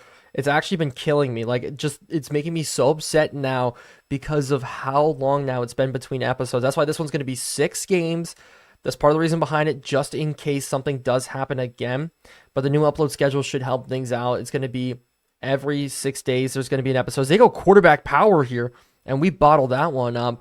But it's going to be every 6 days, and hopefully in between on the day 3 of that, maybe I can upload a one-off video that's going to be more consistent, especially now as I am working to graduate college. That'll help us out as they go underneath here. And as long as we can bring them down, it should force a punt from this Ravens team. So thank you so much for listening to my rant. I also have a couple more things to talk about as we go on. If you made it this far, thank you. I appreciate it. It means the absolute world to me as Marcus Jones back to return. We're going to try to take to the outside. If there's one more guy to miss, that would have been a great return. And maybe I want to try to get the run going a little bit more in this one. Roquan Smith in the middle. Can we get the juke move? Nope, absolutely not here. Simpson's so fast in the middle, as he already has 4 tackles in this game today. So maybe it's going to be the play action. Maybe that's how we're going to make moves. Harrison, I got a good crossing route again, so we can go after it, as we just get completely bumped off, and we're going to have to throw this ball away. I want to be smart about the passes that we make today, especially because we're already winning the turnover battle, as this looks like another zone coverage look. Cover 2 maybe this time, and it is. And we're going to try to test it as Juwan Johnson gets bottled up. Not what we wanted. I expected him to try to get up and over the top. Nah, I was just talking about bad passes, and we kind of just did a bad pass. But we will have to punt this football away. Looking at the bottom of the screen, looks like Kenny Pickett got hurt for the Steelers. So their playoff run may be a little bit damaged here. As Eli Bricks, I need you to get off of this, as they're going to have a lot of room to return this one, coming all the way down. Bentley making a solid tackle, but they're going to start right at the 49-yard line. And so, yes, it's 10-0 now, but the Ravens are in striking distance. And if we can hold the Ravens to -8 rushing yards, that is massive, as zone coverage and blitzes are going to be our friend today. Lamar Jackson, not known as the best passer, so that should enable us to have some success as the flag does come out. Because the false start was actually on them as they go quick to the outside. It's going to be Christian Gonzalez one-on-one against Zay Flowers today. I'm pretty comfortable in that. I mean, it is zone coverage, so it's going to be a little bit different. And I'm starting to think that maybe this is the situation where we need to put a QB spy on as a quick pass to the outside. Joby continuing to make plays for us, locking down Zay Flowers over there. And so on this 3rd and 8, this is where we're going to bring the blitz. But I have to switch it here. Mark Andrews needs to be one-on-one with CJ Gardner-Johnson there. I can't have a Bill Carter in that matchup, as we will have a free blitzer. It goes to the outside, and Joby, sure, lockdown, celebrate that one. That one was at your toes. You could have picked that one off. But our defense continuing to lock up Lamar Jackson here. They started with great field position. We were able to make it in our favor, as they are going to be able to maybe try to pin us deep here. Actually, not the best punt in the world, maybe out at about the 11. And so coming out, we're going to go 5 wide. We're going to try to risk it. We're going to go quick to the outside. Demario Douglas, maybe a little bit of a pick play just to get a couple yards, but we fumble it. Oh my goodness, not what we wanted. And Demario Douglas coughs it up, and now we give up a score. Trenton Simpson with the boom, the pickup, and the score off of all of it. Oh my goodness. We were looking so good, so clean, but Justin Tucker with that kick right there makes it a 3-point game. So that's an absolute killer right there. We have to come back out. We have to get things rolling. Edwards on the ground starting it off, good run, but we need to make sure we're securing the football from now on. With Demario Douglas, I've had so much faith in him. Yes, he's had drop problems every once in a while, but the fumble there for me is an absolute killer. But we have to leave him in. We have to go back to him, because he's still going to be big for us here, as we're going to have to try to scramble up, not take this sack here, and I'll take it for a 1-yard loss, as that's okay. That's why I tried to scramble up so hard, but I see Roquan Smith off the edge there. If he runs with Blake Corum, that's where we're going to look for Douglas. If not, it should be open, as we are going to go quick out to him. Blake Corum catching it out on the wheel route here as a spin move. Oh my goodness, the spin move getting so many yards after the play. Finally, we get the spin move to work. Blake Corum, great job there. We're going to sub him out on this one and give him a breather, because that was such a big play. That's a huge catch and run, but we did get nothing there when we did bring in Edwards. Tries to take those hard, grindy runs, not quite working. Now Demario Douglas is going to get a run.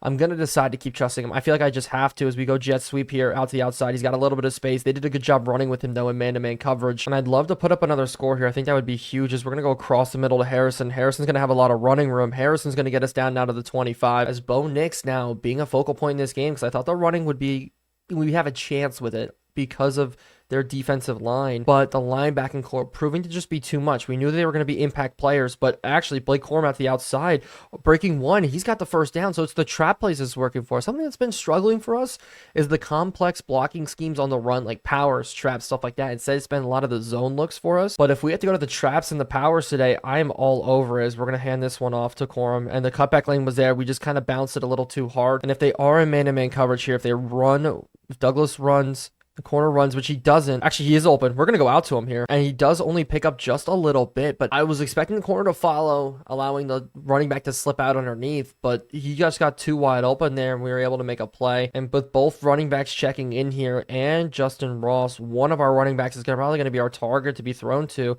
as it is going to be Blake Corum. Two guys came out that way, though, and that is going to be 4th and 6. So we're going to have to take another field goal. Joey Sly in to attempt this one for us. Hopefully it's good. Joey Sly puts it up and solidly through. 6 points now, what separates us, so field goal protection is guaranteed, but the clock already dwindling down in this game. It is going to be a grindy game, especially late here. We were in a shootout last time with the Dolphins, but can we win the exact opposite type of game? Can we win this defensive battle? Can our defense show up? And so far, they have. Starting out probably a read option here. Instead, actually, it's play action, as it is going to be just a dump off here. Mark Andrews, CJ Gardner-Johnson can't make the tackle on Mark Andrews, so he does go upfield a little bit. But I think one of the things I am going to do in this one is kind of user some guys differently.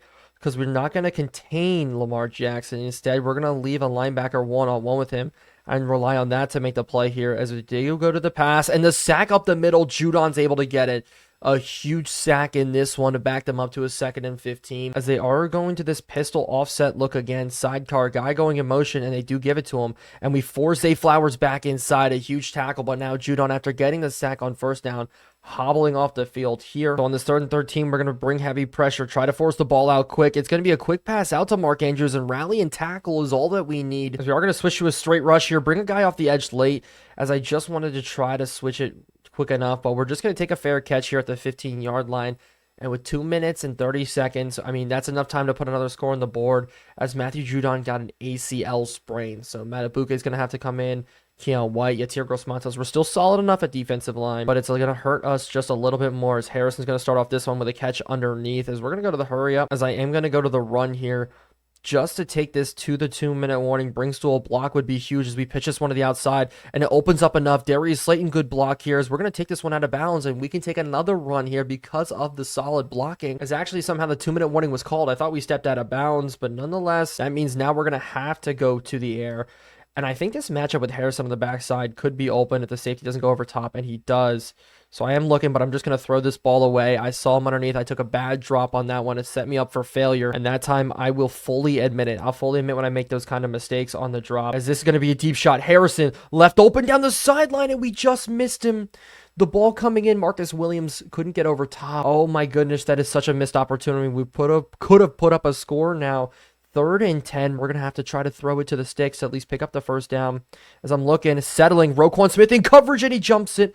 This linebacking core, this Ravens defense is insane. It could be their 2nd defensive score, as this is what happens when you face off against one of the best defenses in the league. Our offense really meeting their match today, but our defense has to stand strong here. As Lamar Jackson looking to scramble, we're going to roll as it is a sack from Brian Burns. He only gets credit for half of it, but we were running out there with the running back. You saw Lamar Jackson try to drop off there, but the zone coverage doing its job. We're not going to burn any timeouts, so we're going to let this be the half, as we're going to drop, as they're going to throw this to the corner, and it is a jump ball. Marcus Jones is able to get there again, and so this blitz could be it here. We could force a great play. Keaton Mitchell, I'm waiting to see if he goes out, and he does, as they take a quick shot here to the corner, and it's Mark Andrews beating CJ Gardner-Johnson. So now the Ravens have the lead here right before the end of the half. A mistake from us as we were trying to throw it to Jawan Johnson. Roquan Smith just so unbelievably good, as 13-14 as we have 2 turnovers in this one will be the score. So let's try to take a shot here, see if something does open up, as we're going to test Harrison one-on-one to the outside. Can we win this jump ball? And we do with Harrison.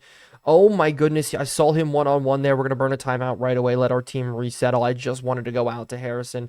Pressure right in our face, and I just wanted to take a jump ball. I thought, if anything, throw it up to Harrison. And I hate that that's our offense, but it was Stevens there running with him, and I just thought maybe we could take advantage of it. But now we really need Slayton to come into effect here as a cross. Maybe we could throw this one into the window, and it's not quite fit into Kadarius Toney. Humphrey in coverage there. We all know how good he is, but luckily enough, we put ourselves in at least a long field goal range, but we still have a little bit more to go if we want this to be successful. I saw him turned in, but that's a bad sack. I'm going to burn a timeout there. That knocked us now out of field goal range, as we are going to have to resettle. So now we need to fight ourselves back into field goal range. We need something to work here. Coverage is everything, just completely blown, and we're going to take this sack again. I tried to throw it away, was thinking about dumping it off, but it just was our offensive line collapsing. Sky kick here. Just take this to halftime now. Behringer, we need him to pin it a little bit deep enough. But they're good blocking on the outside. This is also their thing. Their special teams is ridiculous here, as Eli Ricks and Max Mountain on both sides getting absolutely jammed. And it looks like they're going to try to take some deep shots here. 20 seconds left on the clock. Hopefully, let's sit strong, as it is a sack up the middle. Yatir Gross-Matos getting a sack and a half today. He got that one with Brian Burns earlier, as that should be the one to take us to halftime. So we weren't able to put up a score even after the deep shot to Harrison. But sitting here, this game is tough. The one thing you have to note is the -8 rushing yards and the 47 passing yards. That's it coming out from the Ravens. It's our offense making mistakes. It's the defense from the Ravens keeping themselves in the game. So now coming back out here in the second half, we're going to start looking at the bottom of the screen, seeing how the Bills are doing. But the Ravens are going to go with a run here, and we're bottling them up, still keeping them underneath positive rushing yards, and now running a lot of blitzes. I'm going to try to throw them off here. We're going to drop Yetur Gross-Matos and Carter, make it look like a blitz. Hopefully some of our other guys get one-on-ones as we're going to drop quick with it, but it's a slant underneath, and Zay Flowers making the catch. Luckily, Marcus Jones saves what could have been a touchdown because of that broken tackle. And we're really trusting Abdul Carter, some of our linebackers here to cover as they go quick underneath. It's an RPO look. Zay Flowers again. Lamar Jackson, 10 of 13 in this one as they are going to these jumbo set looks and running this one. And this finally opens up for Keaton Mitchell, and he's going to get enough for the first down. And I'll tell you, I'm a little bit frustrated. I think that our defense even could be playing better. I won't want to let up any scores, but I think our defense could be playing even better than they already are, which makes me feel good because this Baltimore Ravens offense is borderline elite. Obviously, they have the MVP, but they have some other weapons like Zay Flowers. You know, so far, no deep shots. Everything's been underneath. Mark Andrews is the one guy we need to lock down, and we did let up a score to him. But Lamar Jackson takes off right away here. That's actually ridiculous. So it means that we're getting him off kilter with how good our defensive line is playing. We're fully healthy across the board. Brian Burns, Justin Matabuke, Yetur Gross-Matos, and White. Judon obviously out, but this is a pull read, and we should be all over it. I said I wanted to leave our linebackers in a spot there, and just Abdul Carter not able to scrape tight and make that tackle. So I think a lot of this game is going to be me using any sort of backside linebacker targeting quarterbacks myself. That's how we're going to do this, I guess, as they are going to go to this read option look once again, and we're going to sit here with Lamar Jackson, and there we go. We're going to bottle it up that way. There's even Nakobe Dean there getting in on the action. And I love when this Baltimore Ravens team goes under center because that means the options just aren't going to happen. But they are going to go ahead and run it, and Nakobe Dean continuing to play well inside. Very, very underrated player on this defense. You know, we had Mapu. Mapu was our underrated guy for a while, but Nakobe Dean really stole that role from him and kind of stole his job. As Melton's going to sit in a QB spy. Louis Cine, we're going to kind of roam with him as they go throw it underneath as Christian Gonzalez lets up the catch to Hilton. Kendall Milton, who was the backup quarterback for the Broncos during the COVID year. If I'm not mistaken, I think he was. But the Ravens now in striking distance once again as they go quick to the outside, and there's nobody there. And Isaiah Likely is going to get into the end zone. Who was in man-to-man coverage on him? It wasn't us with Jabril Peppers. We were the deep middle drop, and that's going to be a score for the Baltimore Ravens. Now, if we get a touchdown, we may have to go for two. But Max Melton in to try to block, but Justin Tucker, you know that's not going to happen. He puts it through. 21-13 is your score, and the third quarter is almost over. And we're finally going to attempt this with Frank Gore here on the return. Try to open up, but the blocking just non-existent. Getting up the field, though, a little bit to at least the 20. And on this drive, I want to go back to the ground a little bit more, continue to feed a little bit, but Edwards, just Simpson playing so well in there. So maybe the read option will work. Maybe that would be another way, but there is no read man designated on this play. I don't want to move around guys, so we are just going to switch it to a pass play. Brinkstool could get open here one-on-one, as he is just going to quickly get open, as actually almost jumped for the interception. James, I should have thrown that a little bit earlier, as I think we are kind of getting exposed. If you really want to get the definition of exposed, I think that's what's happening right here in this game, as we just have to hit something easy, and Darius Slayton, we can't get the first down from him, so we're going to have to punt this football away. So not what we wanted to happen on that drive. Darius Slayton almost could have picked it up, but Max Melton doing a good job. Eli Ricks still on the other side. Look at him fighting all the way down there, getting absolutely jammed by the Ravens player. But our defense that played so well in the first half has to come back out and do the same thing. It's going to be a lot of cover three. And with Carter, we need to have him step up here as a counter play coming out. Holy crap. White making two blockers miss. And that's a negative 4-yard rush. Such a good play there, but I think they are going to go to the air. We're going to sit over here, CJ Gardner-Johnson, as they do go to the draw, and Keaton Mitchell getting bottled up now, and Keaton Mitchell's not going to go anywhere. Now to 1 yard on the day so far. So we're going to risk it. We're going to go for the blitz here and try to get it to work. Mark Andrews not able to fall forward for the first down. We're going to get this ball back, which is huge, as we are going to shift to a squeeze block. Rick's coming off the edge. Rick's coming almost for the block. Such a good opportunity, but I just thought maybe we could mix things up. We got the block with Jabril Peppers earlier this season against the Buffalo Bills. Maybe that could have went our way. So we got life still in this game. The read man's going to jump. We're going to run here with Bo Nix up the middle just a little bit, try to fall forward. Maybe we should have shot that out to Demario Douglas there. But I think if we want to win, we're definitely going to have to mix things up, as we do have Demario Douglas on the whip route. He does get chased down, but that's a solid route from him. I know we had that fumble, but the underneath stuff, the slot guy is going to be big for the rest of this game, only because to the outside they're so good. Harrison did get that deep shot earlier, which we're definitely going to go back to at some point. And it's not going to be able to go to the fourth quarter just yet, but we're going to have to scramble out here with Bo Nix, and that's just a bad pass. I tried to force it in. I thought Humphrey was backing up. That's probably the worst interception I've thrown. I said I didn't want to force anything, and I did just that. Oh my goodness. Oh, I'm so mad about that. I am so unbelievably mad. Our team really has to be strong here in this one, as they do go read option here, but we're able to bottle it up, and the holding call there on 77 is going to help us out a little bit. Actually, that's on Mark Andrews instead, and that's huge that it does go our way, keeping them out of field goal range, but we do know it is Justin Tucker. I don't know how far he can really hit from, as we are going to roll out, and they're going to test it, and we couldn't get in the window. Mark Andrews chugs off one, burns two, and he's got a first down just like that. They're in field goal range. As a score here right now would make this game so much harder for us as we diagnose that one. And I'm surprised they're not running true clock just yet, because if they're them, and it's been a grindy game so far, this will be huge as a screenplay to the outside. Does go nowhere, so it's 3rd and long again, and we're going to go ahead and we need this blitz to get in, force something crazy out of Lamar. Could be a screen pass, though. This is a screen situation, as it is going to be the running back leaking out, but the pass underneath, almost Joby was able to jump it, diagnosed it, read it well, and so the Baltimore Ravens are going to take a field goal. That is going to be almost over for us. We have to have a huge stretch, 2 solid drives against one of the best defenses in the league, and it's 11 points that separates us. I think if we do score, we have to go for 2 at this point. Frank Gore is just going to take a knee on this one, so here we go. Marvin Harrison, I think, is going to be a key for us on this drive. Starting out, I don't really want to take a deep shot just yet, but we're going to actually have Slayton, but our pass rush stopping ability is terrible. It's actually dreadful. I don't even think I backed up too much on that one, but now we're already locked into a 2nd and 10. That should have been a pass. Darius Slayton was so open on the outside there. Blake Corum, though, is going to find his way open here. Just try to get this first down, and he doesn't. 3rd and inches. We're going to keep them in this same look, though, and we are just going to try to run it up the middle really quick. Blake Corum, just get this first down and more. That's perfect. And it's going to be switching to a lot of 5 wide for us, quick to the outside. Harrison is going to get this completion on Marlon Humphrey, but I'm going to sit in the no huddle look. I want to keep them in this look. I want to keep them going underneath here as we do throw this one. Almost jumped by Kyle Hamilton there. And so we have to pick this up here. Quick slants coming out. Douglas making another huge catch in this game. And we are taking a lot of time off the clock with this drive, and our backup wide receivers are now in, so that just makes it a little bit worse. As I see him up the seam, Kadarius Toney making another huge catch for us.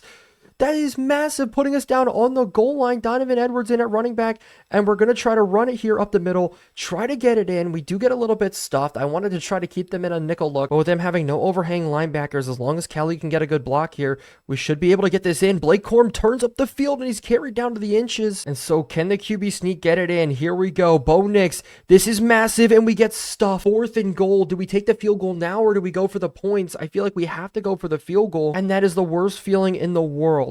Joey Sly in to attempt. It's going to be solid, almost actually blocked, but now we made an 8-point game. We have to take the guaranteed points here, because if we can get one more stop, we have a chance to go down and score and push it to overtime. 16-24, not what we wanted. Yes, we put together a solid drive, but I wanted to walk away with a touchdown there. I just didn't want to risk it. We're going to start out with trying to bring some blitzes. We're actually going to move Jones over to this side, though, as it is going to be a run up the middle. Keaton Mitchell doing a good job on the run, but Jerome Baker an even better job on the tackle. And this is where I'm just worried. I'm worried about this is the time that read option is going to go work for them, and I just don't want it to work, because they're going to go quick to the outside, and that's going to make it a 3rd and 3 early. I think this is still passing range for them.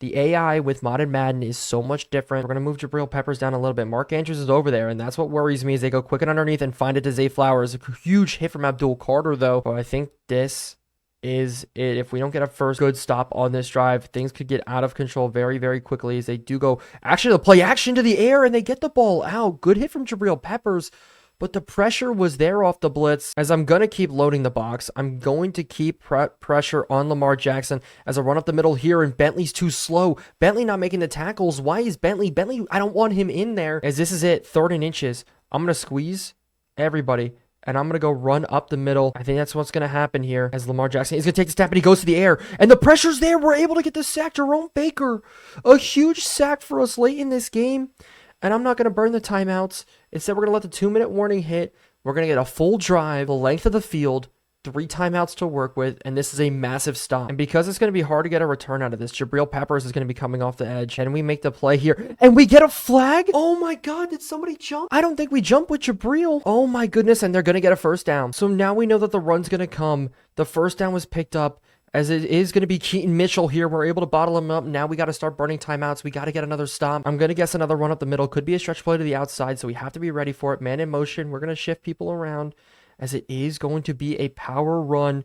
This time, Boone on the run. We're going to bottle it up again, and now they're in field goal range. At least I think they're in field goal range here because this is Justin Tucker of all people. We have to move all of our guys into the box here, but this would be a great Lamar Jackson opportunity here as we push him forward. So 4th and 5, I have to burn a timeout, and Justin Tucker is going to take a very long field goal.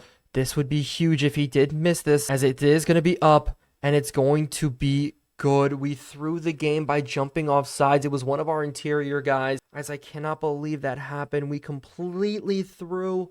And this right here may be the end of our massive winning streak. Frank Gore has got to have a great return. Let's see something here. Out the outside, nothing going at home. We're starting at the 14. So I guess we have to take a deep shot first and foremost to try to do something early, as the pressure's working, but I seam up the seam, and that's a bad pass, and that's going to be intercepted. Oh my goodness, we tried to force it, but that's going to be game. We're going to take it to the end screen, and oh my goodness. So what we found out is that this defense is ridiculous. If we run into this team in the playoffs, we need to watch out. They are built to stop us. They're a very good team. Take away the run, take away the pass. Oh my goodness. Let's take a look at the stats here. Lamar Jackson, only 162 passing yards. They forced 3 interceptions from us, but running the ball, nothing at all. Passing, not a lot. It's just we beat ourselves because of how good their defense was. Maybe we should have went for that touchdown there at the end of the game, but we have to move on now to next week. As the Buffalo Bills, we have to check out how they did. And so going into this game, I have bad news. The Buffalo Bills did win their game. They're up to 11-4, first place in the AFC East. The competition, the plot thickens in the final 2 games left remaining, but we have a bright side. Officially, we have clinched a playoff spot, no matter what we're in. Now, is it going to be the 5th wild card, the 5th seed being the top wild card? Is it going to be the 6th seed in that wild card spot? The worst we can finish is 10-7, obviously. But no matter what, we've guaranteed ourselves a spot in the playoffs. Moving on, though, the Buffalo Bills' schedule moving forward for these final 2 games is important to look at because the last game of the season is us. It all comes down to the last game of the season. If the Dallas Cowboys can somehow pull out a win, that'd be huge. But if that's the case, if we win, we own the tiebreaker and we can make it in. So it's all going to come down maybe to a week 18 game. This week, though, we still have to win. Luckily enough, we're playing the Cleveland Browns. At 5-10, they've been one of the worst teams in the league this year, having quarterback troubles because they did trade away Deshaun Watson last year, who led the Minnesota Vikings to the playoffs. This year, not so much. He was a one-hit wonder with them. The Cleveland Browns, looking at their stats right now, they've rotated between 2 different quarterbacks, that being Gardner Minshew, 7 touchdowns, 13 interceptions, former New England Patriot, but then also Michael Penix. He has struggled a lot there with injuries. He's been in, out, has gotten some playing time this year, and it looks like he's probably going to be the starting quarterback going into this week as he is sitting there at QB1.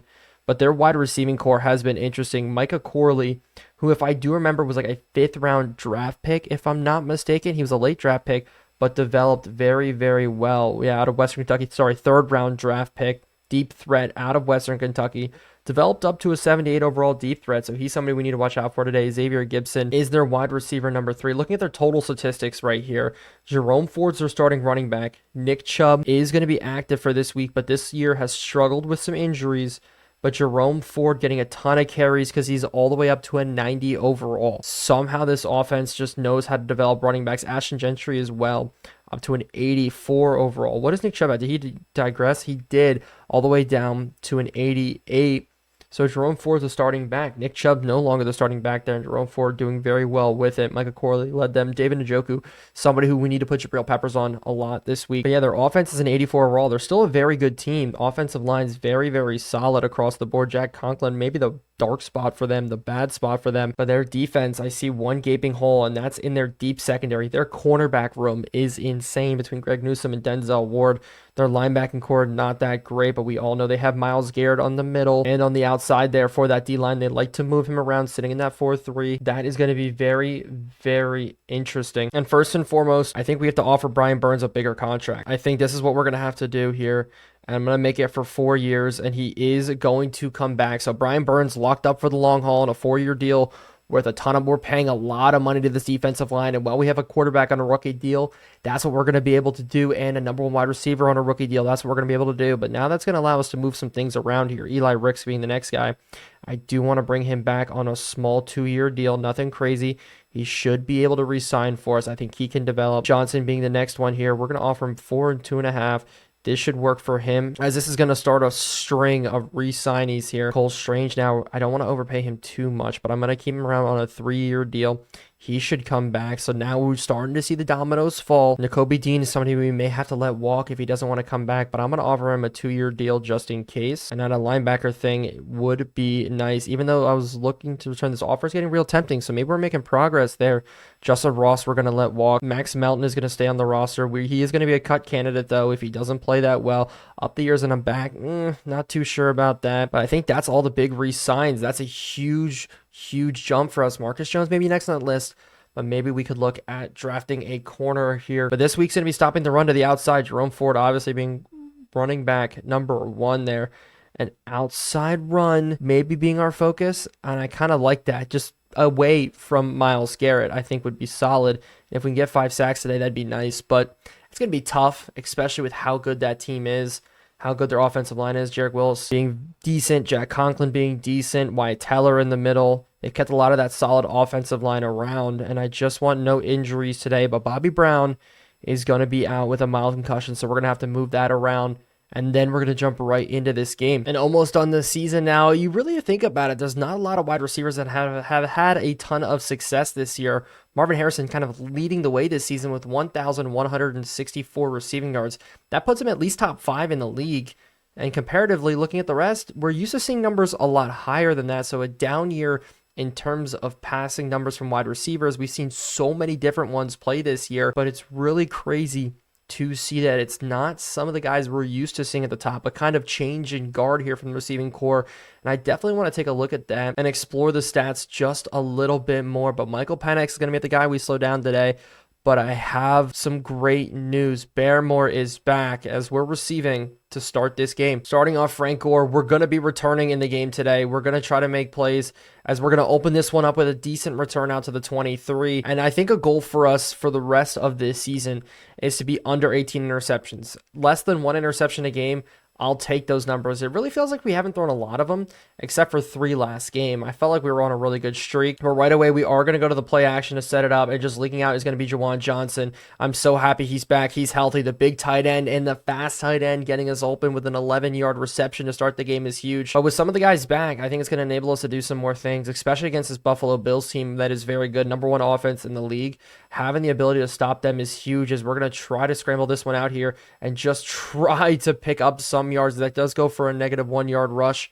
And looking at the bottom of the screen, Dallas won their game. Unbelievable. No way. Everything still finally comes down to a week 18, but that made our life just a little bit easier. So if we do lose, I think the tiebreaker is going to be a little bit different, as an RPO action here is going to take a good read, as it is going to be a give up the middle. Blake Corum, good juke move, but we juke right into the block that so was on. So we are going to have to go to the air.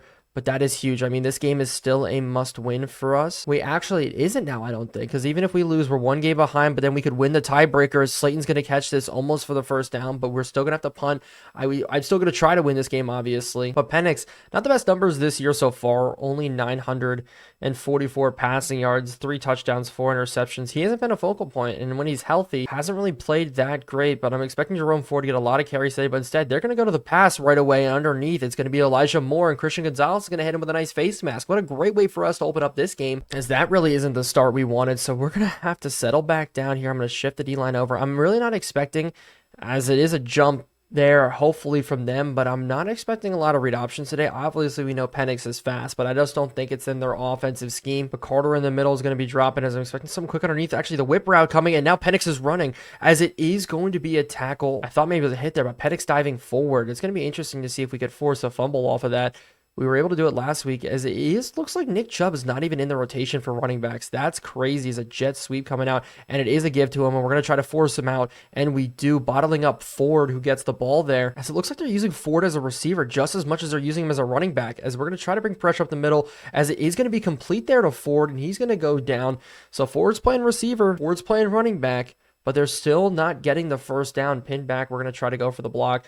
Try not to jump like we did last week. Just the absolute worst feeling in the world here is pressure coming up as we should almost have a block, and we almost do. Instead, it does force the punt off, and that's going to bounce out of bounds at about the 7-yard line. So starting back out here, Harrison one-on-one to that side, a quick slant coming out. Can we get it to him? And we do. Nice and easy, able to check out of that one-on-one, that slant. I was excited to see that open. But if they're going to leave him one-on-one, I know they have Greg Ward. I know they have, sorry, I mixed two. Greg Newsome and Denzel Ward. It's going to be a tough day, but if we're able to open it up, that would be huge. We're going to switch this to a run now, going right at Myles Garrett, but this run goes nowhere, as I at least want to win this field position battle a little bit, get something rolling. It's Harrison out to the outside there. Could try to test it, as I'm going to try to lob this one in, and Douglas has got it. Good pass and catch by Douglas. Douglas able to take it up. Bo Nix starting 4 for 4 in this one.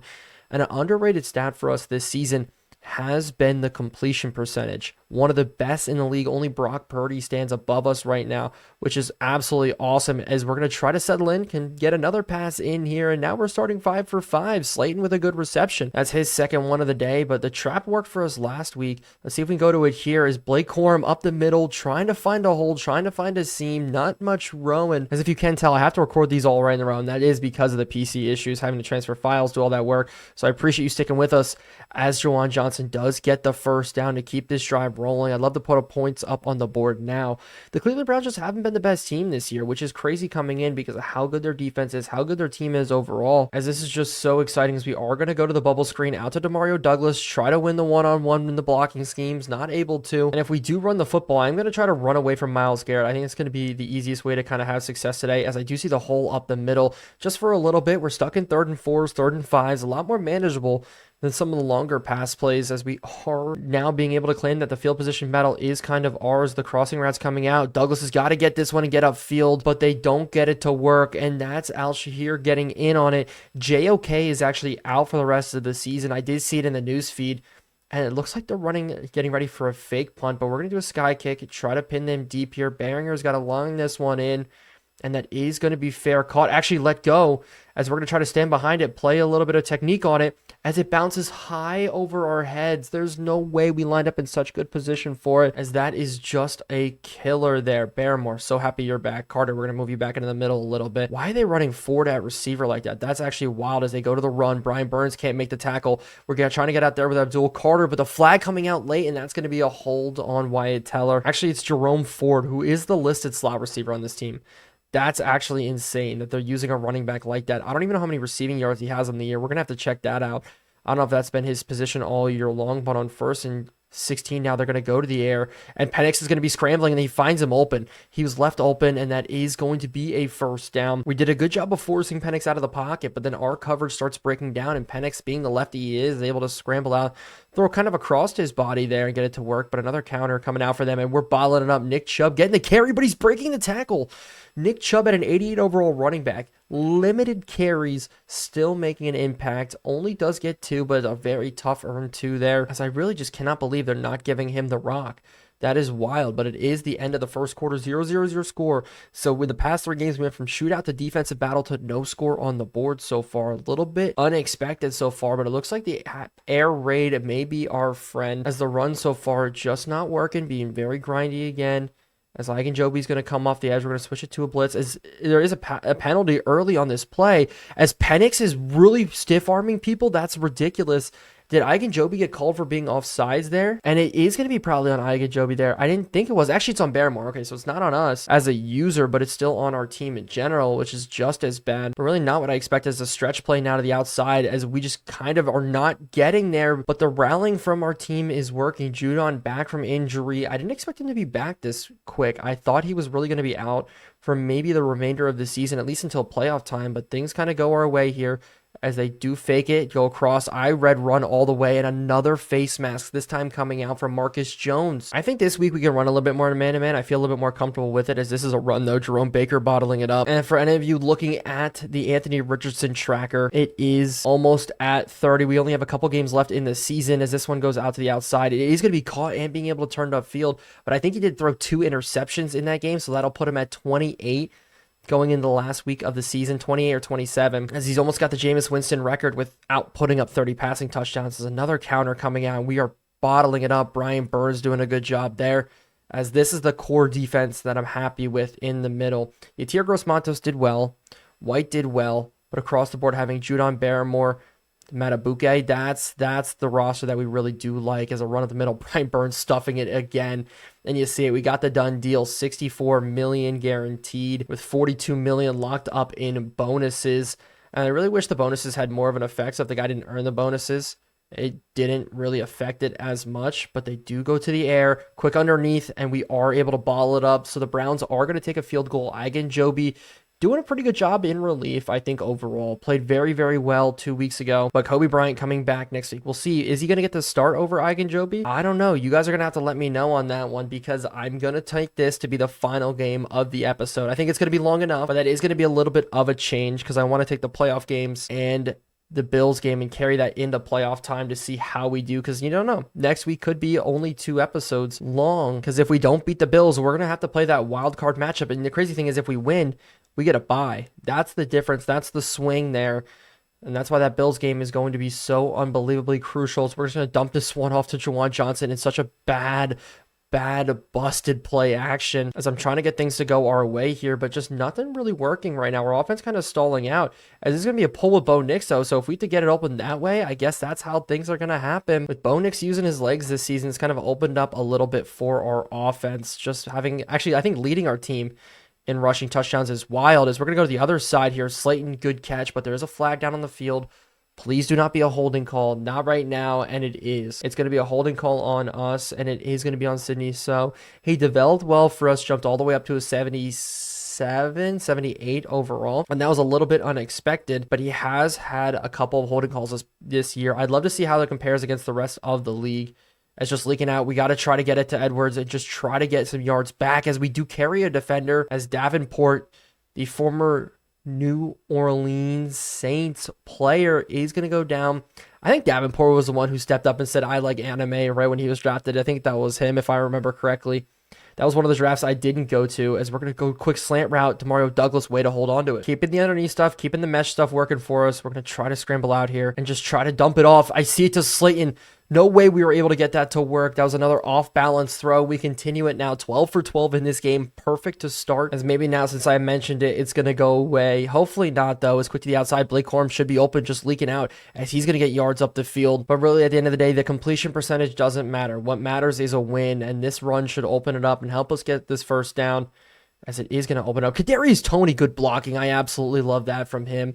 He's earned much more respect from me at the end of this season with how he's played. Leading our team for one game, catching the Hail Mary was huge, and just overall having a ton of success for us in this back half of the season, putting up some decent yards. It's good blocks coming out, as we're able to get up the field just a bit. But against the Baltimore Ravens, really just not having the success that we did want. I really wish we were able to play just a tad bit better with him, and just the run in general, because I think that would have been a good key for us to get away from the pass, because when we're playing lesser defenses, we have success because of the route running from some of our guys, some of the speed, some of the ability to create. But across the board, when a team is that good, it makes life very, very hard, as we're going to have to throw for this first down here. Settling underneath. Juwan Johnson's able to catch it and get into the end zone.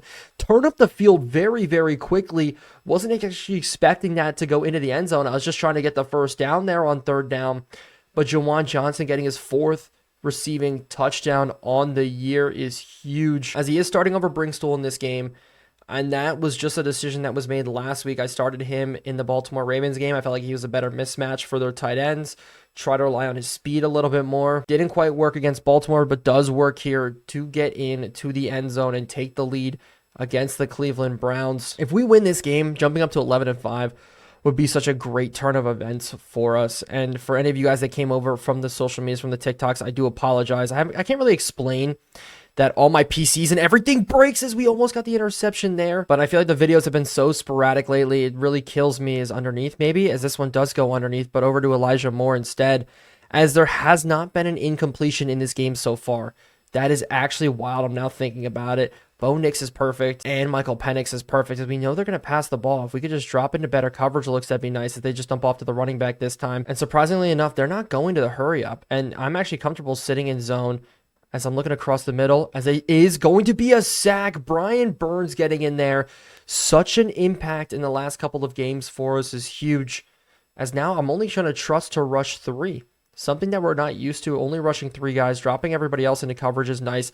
As across the middle, this one does get open, try to go for the big hit, and we do get it in, but they're almost a scoring position. 6-7 would be solid at halftime. I'm okay with that as long as we have the lead. Only problem is we give the ball back to them to start, as Michael Penix is going to take off here up the middle, and he is going to slide down. I'm going to bring the blitz instead here, because with Marcus Jones on Jerome Ford, I feel like that's where we can have some success, as it is going to be to Jerome Ford, who's actually going to catch it against Marcus Jones. So maybe I'm wrong, but we're going to try to bring the blitz one more time. We should have a free rusher, as I just really want to force a bad throw here, force a turnover. We're scrambling out, as he is just going to throw it away. Penix finally having the first incompletion of the game. 8 seconds left on the clock. Are they going to take the field goal now? Looks like no, as we're going to drop into a cover 3, but somebody does jump. Is it on our side? Whose side is it on? It's going to be a false start, and it's going to be on the offense, so that's huge. It's going to back them up 5 more yards. Let me run just a base cover 3. Just try to get them to throw it underneath, rally and tackle.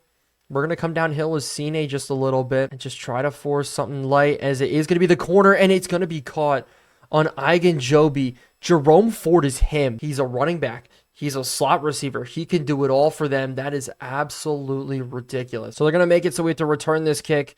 This is going to be the end of the half, unless we can get a return up the middle, and we just almost did. I think I cut off the wrong block badly, but that's going to bring us to halftime, and we don't have the lead. This would be a bad loss to take, drop us down to 11-6. So the final week of the season would be a must-win, guaranteed. Now, if we do win this game, lose the next game, then tiebreaker rules come into effect, which would be divisional record, and we would be right now, I think we've only lost 1 divisional game so far this season, as that is huge. Josh Allen threw 4 touchdowns. Still somehow they walked away with the loss. So starting off, we have to settle down. We have to stop the run first and foremost. Jerome Ford is the second coming of Austin Eckler, if not even better. And what scares me is looking at the bottom of the screen as well. The Baltimore Ravens losing to the Green Bay Packers. The Green Bay Packers are one of the top teams in the league. Only 1 or 2 losses. Jordan Love has turned out to be a phenomenal quarterback for them, but that is scary, because that's going to be a Super Bowl contender right there, almost guaranteed. Like, they have to be a favorite. Is this going to be a screen past the outside, and the block gets picked up? It does. Elijah Moore's off to the races. Luckily enough, we bottle it up there, but Jabril Peppers goes down. He is the one guy in our team I cannot have injured. Javon Bullard's going to have to come in, but him being injured is massive for us. So Cine's actually in over there right now, but it shouldn't be Cine, as they do go to the outside. David Njoku getting the catch, just stepping out of bounds nice and easily, as our secondary is just getting picked apart, as he does have back spasms. Injury risk medium. I'm going to keep him in the game. Is that a little risky? I think so, because losing him against the Buffalo Bills game maybe more important. But Javon Bullard in now at safety, as they jump again here. Trying to get things rolling is an issue, as the blocking scheme's just coming out here on 1st and 15. Carry it all the way for 14, as I am just losing patience here with our team. I expect him to go to another run, and it is, and we do bottle this one up enough to, but it is still a first down. But if you have made it this far in the video, thank you so much for watching. I appreciate it. Make sure to like and subscribe, because I appreciate the support so very much. I am trying so hard. I'm driving 3 hours over to Cleveland just to get my computer fixed to try to bring you guys these videos, as it has just been a nightmare to try to do this. But I do have some good news in the interim. I did put a community post out about it. My company DSB Media did get partnered on TikTok. So that does mean that if you're interested in making content yourself, getting access to be able to stream, make sure to shoot me a DM on Instagram, on TikTok, whatever, because I can go ahead and get you access to live streaming and provide you the tools to have success. So that's an offer to you guys if you are interested, because I know only a couple of you guys are going to watch this video, and if you made it this far, you're even more of a legend. I'd love to offer that to you guys. I haven't made the full announcement on my Instagram, on my TikTok, any of that stuff yet, as the kick is up, and it's actually no good. I expected them to make that. Oh my goodness. What a way to transition back into the game. But Harvick just missed the kick. That is huge for us. A breath of fresh air, as I'm going to celebrate that with a deep shot right away if the safety doesn't roll over top, and he does. Okay, so Demario Douglas should be open, though, on the crosser, and Demario Douglas opening that up right away. Grant Delpit making the tackle there, but holy crap, we're right back in it. But we just have to continue this right here. I'm actually going to give this one up the middle to Edwards, and just the blocking just not working. Edwards really struggling today, struggling last week as well. But then we have to go back to this bread and butter screenplay that we all know and love, and the way the blocking schemes look, this could open up for Slayton to have a lot of success. We just have to get this out quick, and we just don't. Oh my goodness, Taylor up the middle so quick on that blitz. Should have maybe thrown it just a little bit sooner. So we're going to go to a different screen instead to try to pick this one up. Blake Corum. Actually, I'm going to change this to a deep pass, and we're going to hit a curl route here. One-on-one. Can we win this? And we do win this to maybe get ourselves into field goal range. Denzel Ward out there in coverage, as that does make it a 51-yarder. So play a little bit smarter here to try to tie this football game. Slide with the kick. Can we put it in? It's pushed a little bit, and it's going to be no good. I thought I aimed it in a perfect spot where it should go right in. 51 yards. We return a miss with a miss ourselves. Oh, not what I needed to happen in this one, as Brian Burns continues to just be a disruptor in the run. And I so thought that was going to go our ways. They go 5 wide here. We're going to actually have to cover David Njoku, but it's going to be Penix scrambling. Brian Burns giving chase. And I think Penix does a smart thing there and go down. I'm going to bring blitz here on 3rd and 8 just to try to get things working. We're going to crowd everybody. And actually, nobody's man-to-man here. Max Melton, I need you on man coverage, as we're going to run with David Njoku, and it's going to be open, and it's going to be caught on the other side. Marcus Jones banged up on the play now. Secondary hurting in this one, and maybe that's the reason that Penix is just having a day against us. That's absolutely killer. I'm going to move CJ Gardner-Johnson and man-to-man over here again, and we're going to drop Carter, as it is a screenplay to the outside. We read it. We got to come up and fill now. Ford getting tackled, but after a gain of 6, as they do jump again. That's wild. That's so many jumps in this game. The penalties are ridiculous, as it's going to be another one on the offense here. As Marcus Jones with a hit pointer. We're going to bench him, bring in Ivan Joby, and this is where we're down Kobe Bryant and Ivan Joby. So Max Melton is going to have to come in and play very, very well for us on the slot as a run up the middle. Abdul Carter with a solid Phil Chubb. 4 rushes, 1 yard, maybe a shell of what he once was, but I would hate to say that against one of my favorite running backs to watch, a pure running back. We don't see a lot of those anymore, as this is quads look. Jerome Baker, I need you to get over on Ford, as it is going to be an out route. It's going to be open. We were there trying to get out there in coverage, but they just confused us with the quads look. We were in such a bad set. I should have changed into a zone or something different, but Ford continues to torch us here. This is not good, as it looks like on 1st and goal, they probably are going to go to the run, and they do. And we got Nakobe Dean absolutely leveled by Wyatt Teller, as Ford is just absolutely him. He is ridiculous. As with Dean, we definitely need to come up and fill, as I'm expecting another run to come out, and it is going to be a run. Actually, it's going to be a play action, and there's going to dump it off to David Njoku, who luckily steps out of bounds. The man coverage guy there got caught up, and so I am going to guess pass here from the 4-yard line. That's just what I'm going to have to guess. Hopefully they don't go to the run, and they don't. And they go to the outside, and we almost pick it off. Abdul Carter, that would have been an interception of all interceptions. That had the return possibility. That was a game-changing possibility. But the Cleveland Browns are just going to take a field goal. This would be awesome if we were able to get a block here, but Max Melton not able to get there. They do get 3. You can't expect the CPU to miss 2 field goals in a game, even in Modded Madden. So starting off, I want to do the read option a little bit, get our guys moving in the run. Bo Nix to the outside. Bo Nix has got some speed to him, getting enough for the first down to start it off. But we are going to bring it to the end of the 3rd quarter. We're going to jump into this 4th quarter down by 6. Our offense needs to get clicking in this game. We're getting outran by the Browns and outpassed here, as Harrison not getting as involved as I want him to. We're going to have to do a change, maybe up a couple of things. As rolling out here, we're going to try this deep ball to Juwan Johnson, and it fits in. There's no way Bo Nix is able to fit that pass in there. Somehow, we are seeing his development right before our eyes. Our ability to make plays outside the pocket. Myles Garrett right in his face. And somehow we're getting this to work here, as we're going to now scramble out. And we're just going to be able to take off here. And we're just going to go out of bounds. I saw the coverage. It was pretty clean there across the board. A methodical offensive drive is what we need to have to put in these points. I'm not going to settle for a field goal on this one, I think. Kyle Juszczyk does check in at tight end. I'm going to look for him here. I'm maybe scrambling a little bit too much, but I'm going to take this with Bo Nix and make it a 3rd and 2. He's going to be a little bit tired, but we are going to call a read option on this 3rd down. Bo, I need you to be ready to run just one more time, as this is a pull read, and we're just going to follow it up the middle, and now it's going to be a 4th and 1. Everybody got tangled up on 4th and 1. We are going to go for it. Coach Suggestion agrees with me, as Jake Bringschool does check in. Guy right over top of him. He's going to be my hot read here in a stick look, as we are going to hit him, and Jake Bringschool, what a catch to keep this drive alive. Bo Nix 18 for 18 still in this one, but like I said, that's not what's important. What's important is winning football games. That's what we need to work, as we do have the whip route that is almost going to be opened up. And there we go. The incompletion streak. We don't need to worry about it anymore. But we have to put this together right now. They are in zone coverage. And I'm going to look for Juwan Johnson. And I just we force this ball into him. And it's broken up. That would have put us right down at the 1 yard line, fit it in a window. That's all we could ask from Bo Nix. And it all comes down to this. Can we put in a point? We're going to try to fit this in the window. Demario Douglas is able to catch it, and we have the lead. That is a massive play. That is a risky pass. Demario Douglas hung on to it, and the little slot receiver that continues to develop, continues to impress, continues to be a star player in our offense. Yes, the fumble last week happened. Yes, drops are going to happen.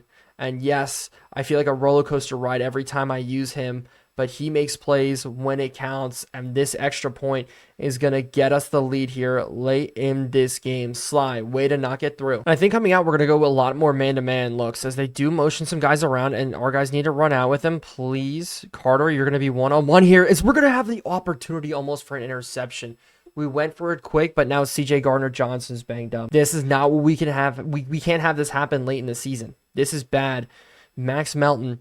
Melifonwu may even have to come in and play, and if you know anything, yes, we're paying him, but we are not Melifonwu fans right now, as they are scrambling. And I was going to say, unlike Bo Nix, Penix is a lefty, so that kind of scramble is going to work there, but the bad throw kind of did save us, as we are just going to bring Barrymore instead. Actually, bring some of our guys, as it is going to be a run at the middle forward. We need to bottle it up, and we do.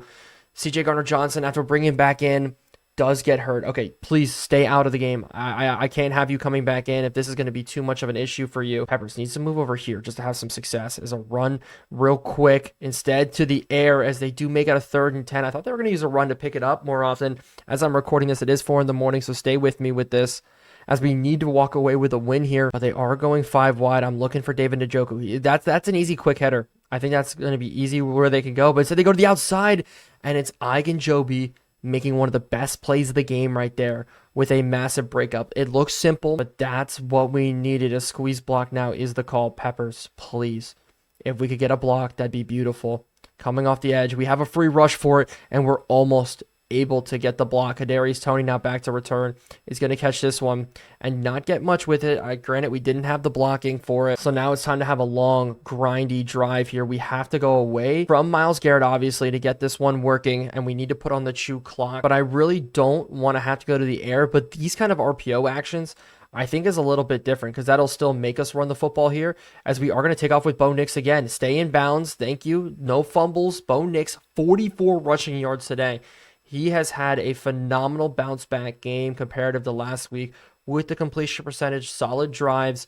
But then again, we only have 14 points to show for it, so it just feels a little bit awkward here, as Blake Corum up the middle is going to fall forward for enough. As we're actually going to check to a run up the middle here on the 2nd and 2. Maybe we're going to be able to pick this up if the blocks can get through, but no. The double team on the defensive tackle, on that 2-tech, oh my goodness, absolutely horrible. So now we're stuck in a 3rd and 3, and we need Juwan Johnson to get open here on a little drag just to open up nice and easy. Actually, the other way. Blake Corum's going to be open here. Blake Corum taking to the outside. Good juke move. Way to spin off of it as he continues to impress. As a bounce back from 0 touchdowns, 3 interceptions now for Bo Nix. 2 touchdowns, no interceptions, as we're completely taking this clock all the way down, continuing to have success. As we're going to run here against a stacked look.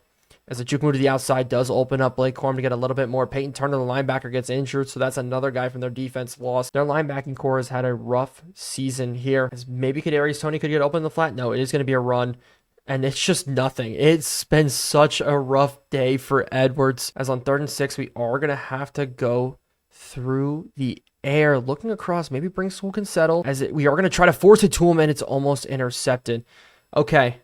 Take a sigh, take a deep breath. We're going to have to punt this football away, yes, but it could have just been a lot worse. We're going to go with a sky kick. Behringer is going to have to pin this one deep, and this has been kind of our bread and butter look, as they're actually going to let this one go, and we need somebody to get down there, as now they're actually going to catch it, and they're going to try to return it, and we pinned them all the way down at the 9. So if they want to come back in this game, a 91-yard drive is what they need. As we're going to kind of roam here with Carter. We're only going to bring 4. We know they're going to go to the air, obviously, because the 5 wide look, as it is going to be out to the outside. And Nick Chubb was so wide open on CJ Gardner-Johnson. And because of that, I'm a little bit worried. I did bring in Eli Ricks. So Eli Ricks is going to be getting a little bit more playing time late in this game, because CJ Gardner-Johnson, between the injuries and the fatigue, I think he's kind of out of it for this game. He's had gone out injury twice now. Really bad muscle cramps. I don't want to have to worry about it. I want to have our team drop into coverage and make plays. There's no way they run the ball here, as they are going to go quick to the air. And I do see a crosser route coming out, but Panic's having to scramble out, just tries to dump it off, a bad pass. And because of that, they are going to punt this football away. Not what I expected from them. I thought they were going to go for it, but they're going to play the field position battle, and it's going to be Jones back to return here, and he's battling injury. Why is he back there returning? As he's so unbelievably slow. He needs to be out, but this is what happens when your team is so unbelievably banged up, as we're going to motion some guys around, and hopefully a double team can take out Myles Garrett on this one, as we're going to try to just bounce it here to the outside, and we need to stay in bounds, but that's a huge run as they do burn a timeout. We need to pick up this first down and one more. Hopefully this is all we need to pick up this first down. Edwards coming alive here late in this game as he gets some stiff arms and he stays in bounds, as Blake Corum now checks in. And what is this defense? Why are they going to this look here as the trap up the middle, and we still get bottled up? There's no way. So they did that and then run committed. A little bit interesting. So we'll come back with something interesting ourselves, a little RPO action, as it is going to be a run with Bo Nix. And if Bo Nix can almost break that there, that's a huge first down again. And so that is going to bring us to the 2-minute warning. I think this should be game. I have to make sure, though, 13-14 is your score. And just continuing to run out this clock here as it takes down. Edwards is going to take another run up the middle. He's going to break this to the outside. Just stay in bounds. Don't get forced out. And we're going to take a knee. And this should be, as long as we time this up just right here, sitting down. Bo Nix, 5, 4, 3, 2, and 1. Take this knee. And there we go. So we won this game. That's going to be it for this episode. Thank you guys so much for watching, and we'll see you in the next one where we go over everything with the Bills in week number 18 and then take a look at the playoffs.